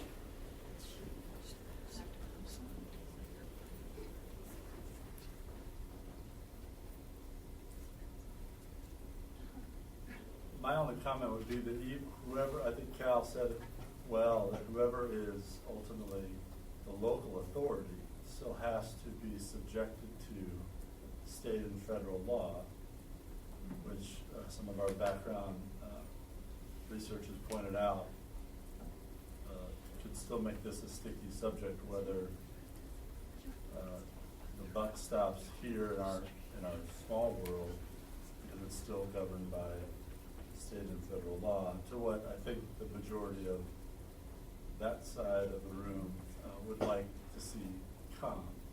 That's still directed by state and federal law. I guess want to reiterate that whatever mode we take, whether it's us or even a public referendum, the end point is still, what are you going to do about? Well, just so we're clear, the public referendum would simply change the ordinance. Right. We can't change the ordinance to a new ordinance. So the question before us tonight is, as a council, do we want to initiate that public referendum? We're playing from my own mentality's sake, regardless of whatever modality we choose to govern our local library. The end point of what the hot topic is still governed by state and federal law. I think that's we don't want to blur these lines. We're just talking about managerial supervision. So I do have a question, Anita, maybe did you have the petition? What was the petition that you submitted you submitted a petition to the State House? And what was the petition? Basically, it's, it came back from happened at the pool, and the over-sexualization of the children. And what happened with it at the State House? Well, it's still being talked about. It's not over yet. Has there been a bill proposed? Because if there hasn't been a bill proposed, it probably is not getting proposed. There, go ahead. Yeah, no, this happening all over the state. And yes, there are I representatives. want to know what they did, what Yeah, did there the are State House representatives, do? yes, working on things, for sure. Yeah. So is it being discussed at the State House? I mean, Oh, it's yes. on the, because I read Absolutely. about funnel weeks and bills Yeah. that are still alive, and I have not read anything about this. There's a lot. Oh, yes. Amendments to bills. Could you kindly provide me a copy of what these thousands of people signed to?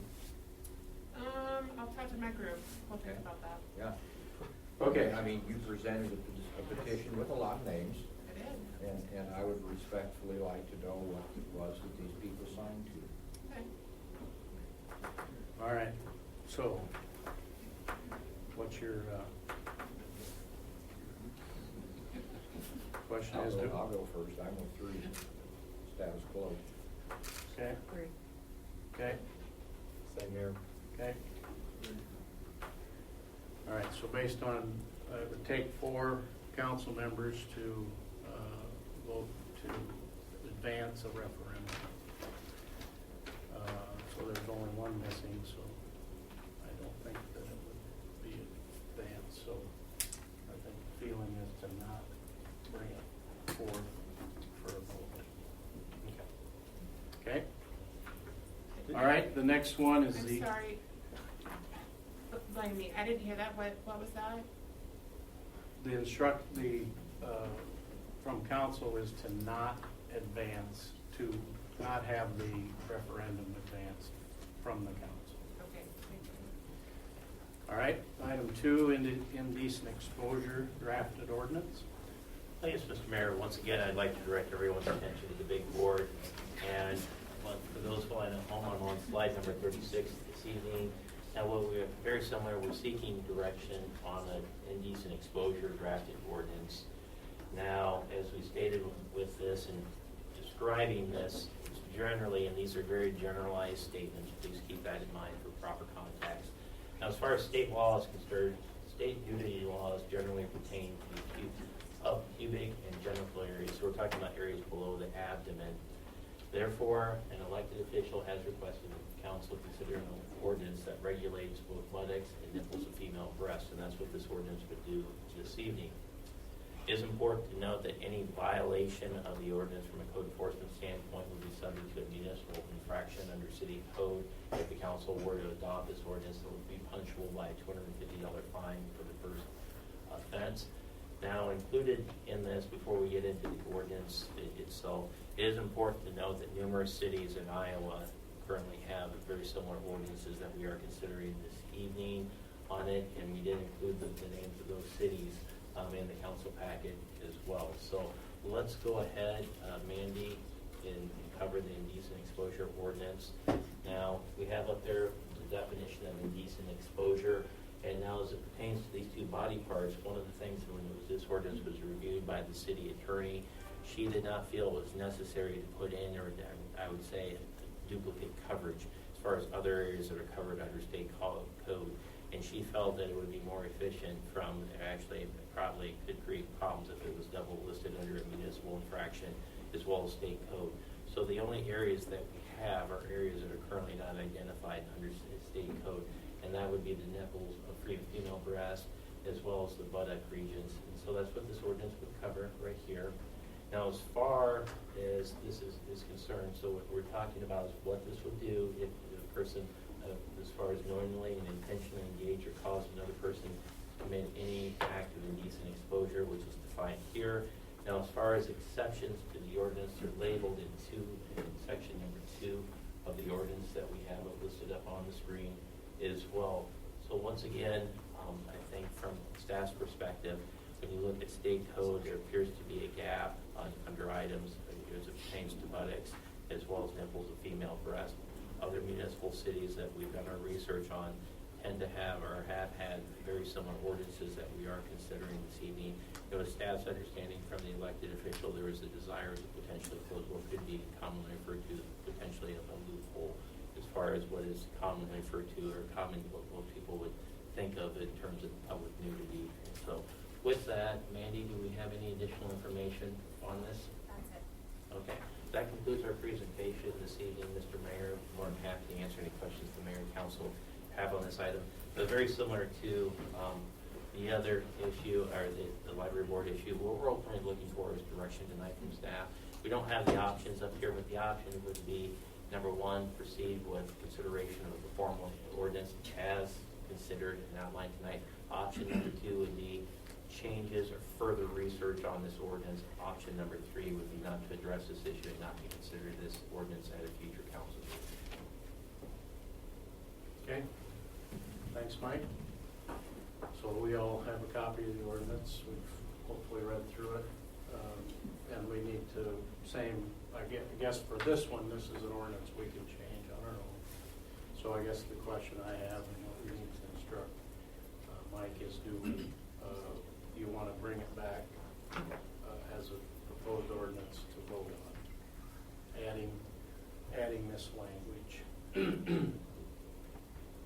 I'm in favor of that. I think that's more mainstream than the one we just talked. The one that I thought as an exception, I thought made some sense in some other ordinances where they talked about limited or minimum exposure in the locker room or restroom.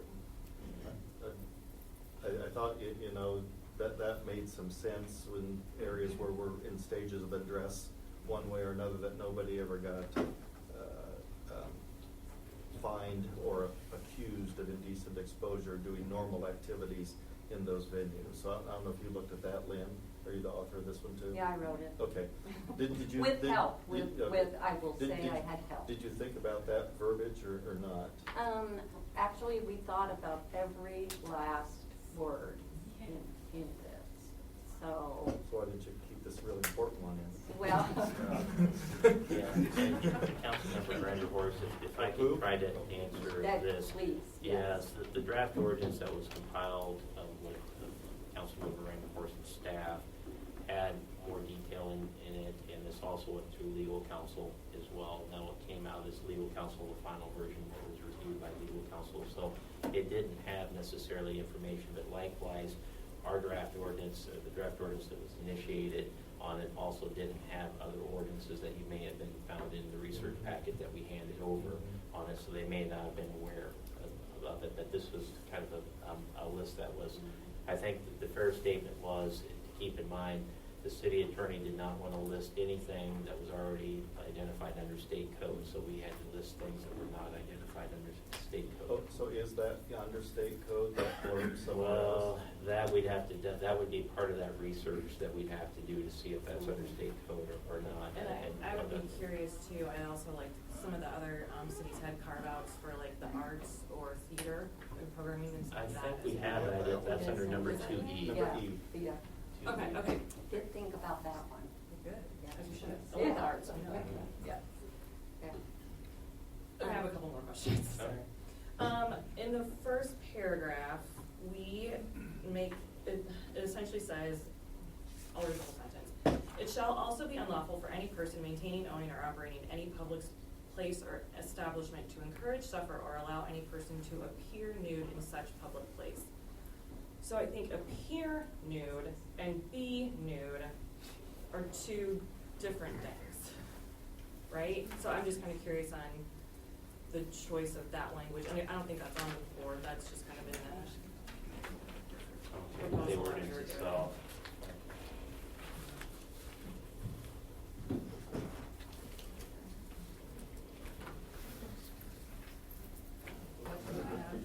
That's in an aisle.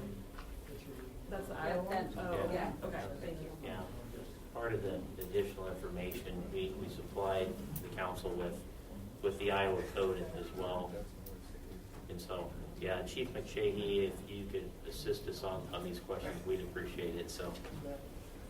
So we thought it would be a good idea for reference to give you certain codes that might also pertain to this language. And I think what you read from council members is existing code in that. So Yeah, thank that you. doesn't pertain Yeah. to this ordinance. I It have can too be many copies extremely floating around, confusing. for sure.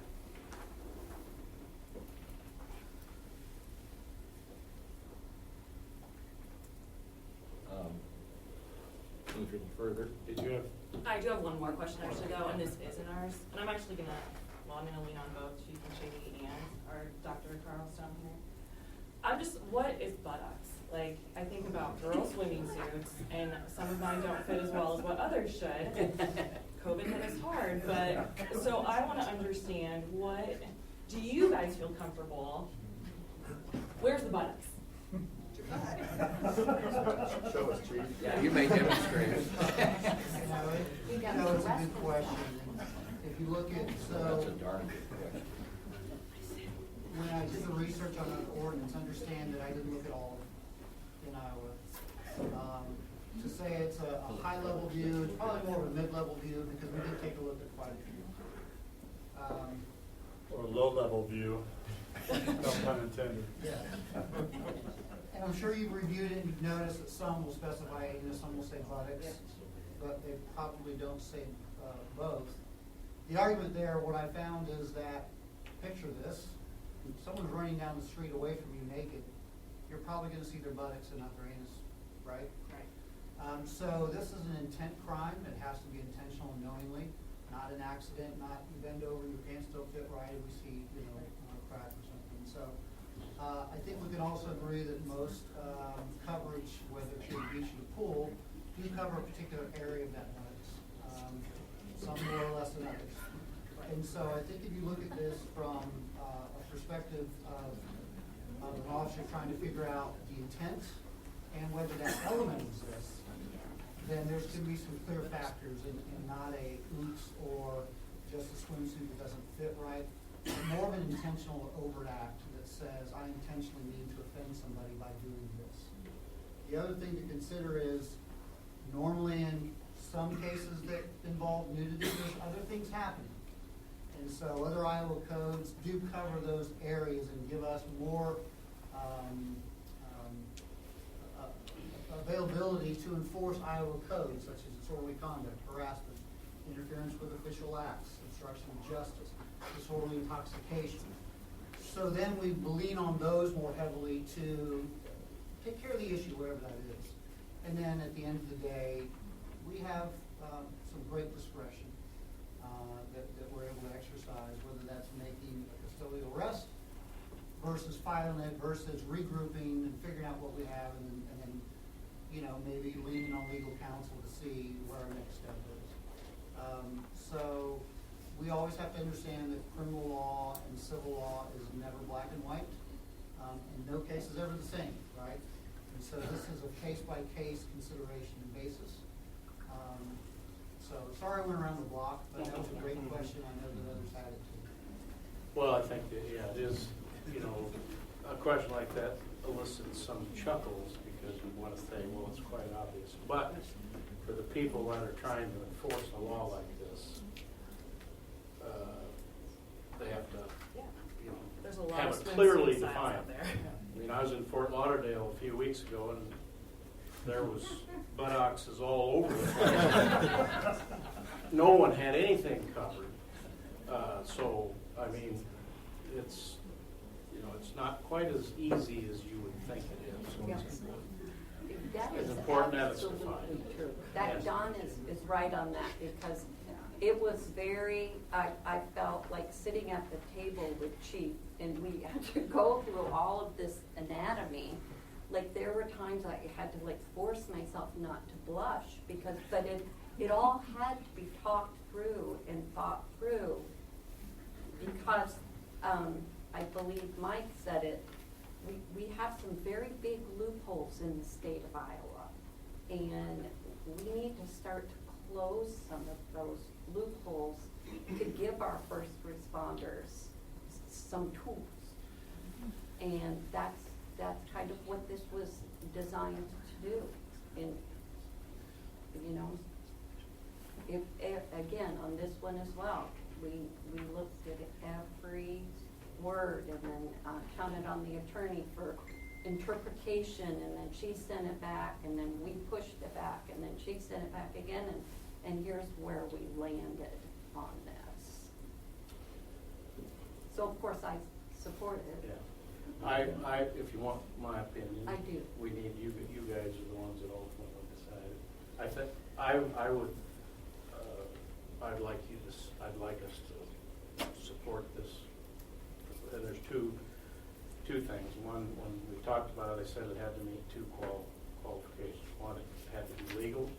I think legal counsel has said it was okay the way it's written. Two, I didn't want it to put undue pressure on our staff to have to make calls. So by doing it this way, the police, it's a police issue, it's a civil crime issue, so that Jeanette and her staff, if there's an issue, a problem, they don't have to deal with it, because we're not gonna ask a 20-year-old kid making $15 an hour to try to make these calls. And so the police, with this ordinance, then the police deal with it, and they get paid a lot more than $15 an hour to deal with these things. So that's just my opinion. I'm totally open to this. I think I'm with Calvin that I would like to consider the locker room and restroom comments that were made and some others. And then I am still questioning this, any part of the human buttocks, just like, because that is still fairly loose. I don't know, we need to have other terminology. Well, Jeanette, I think you already have a policy at the pool, no thongs, right? Correct. It could be hard on plumbers. I know you told me you've turned away people wearing thongs. Yes, already, thank you. just as a pool policy. So. And if that's what everybody's good with, I'm okay with that. I just don't want to. I want us to set ourselves up for success in the future, not having ticky-tacky conversations around where that line literally is. Ever since those incidents, I've been really concerned about the water park. I made it a practice to drop by there regularly, connect with staff, see how things were going. Just look around, see what was happening. With the input of one of your number, the dress codes were revised, and it's my understanding they've been tweaked a second time since then. I connected with Aquatic Director and Jeanette both today and asked a question, are you having problems? I don't need a big answer, anything like that. I just need to know, are you having problems? The answer was no. And this whole thing just strikes me as a solution in search of a problem, quite frankly. Because with the revised dress codes and so forth, it's been going well. Yes, sir. Oh, go ahead, Don. Mr. Mayor. Yeah. Mark, and I'd like to address that. I would like to believe this also pertains to the parks and every public facility that's owned by the city. Yeah. So there could be some, there's no rules there. Correct. We need them. Thank you. Not just city property, private property within public view. Yeah, You're not gonna mess around with my hot tub.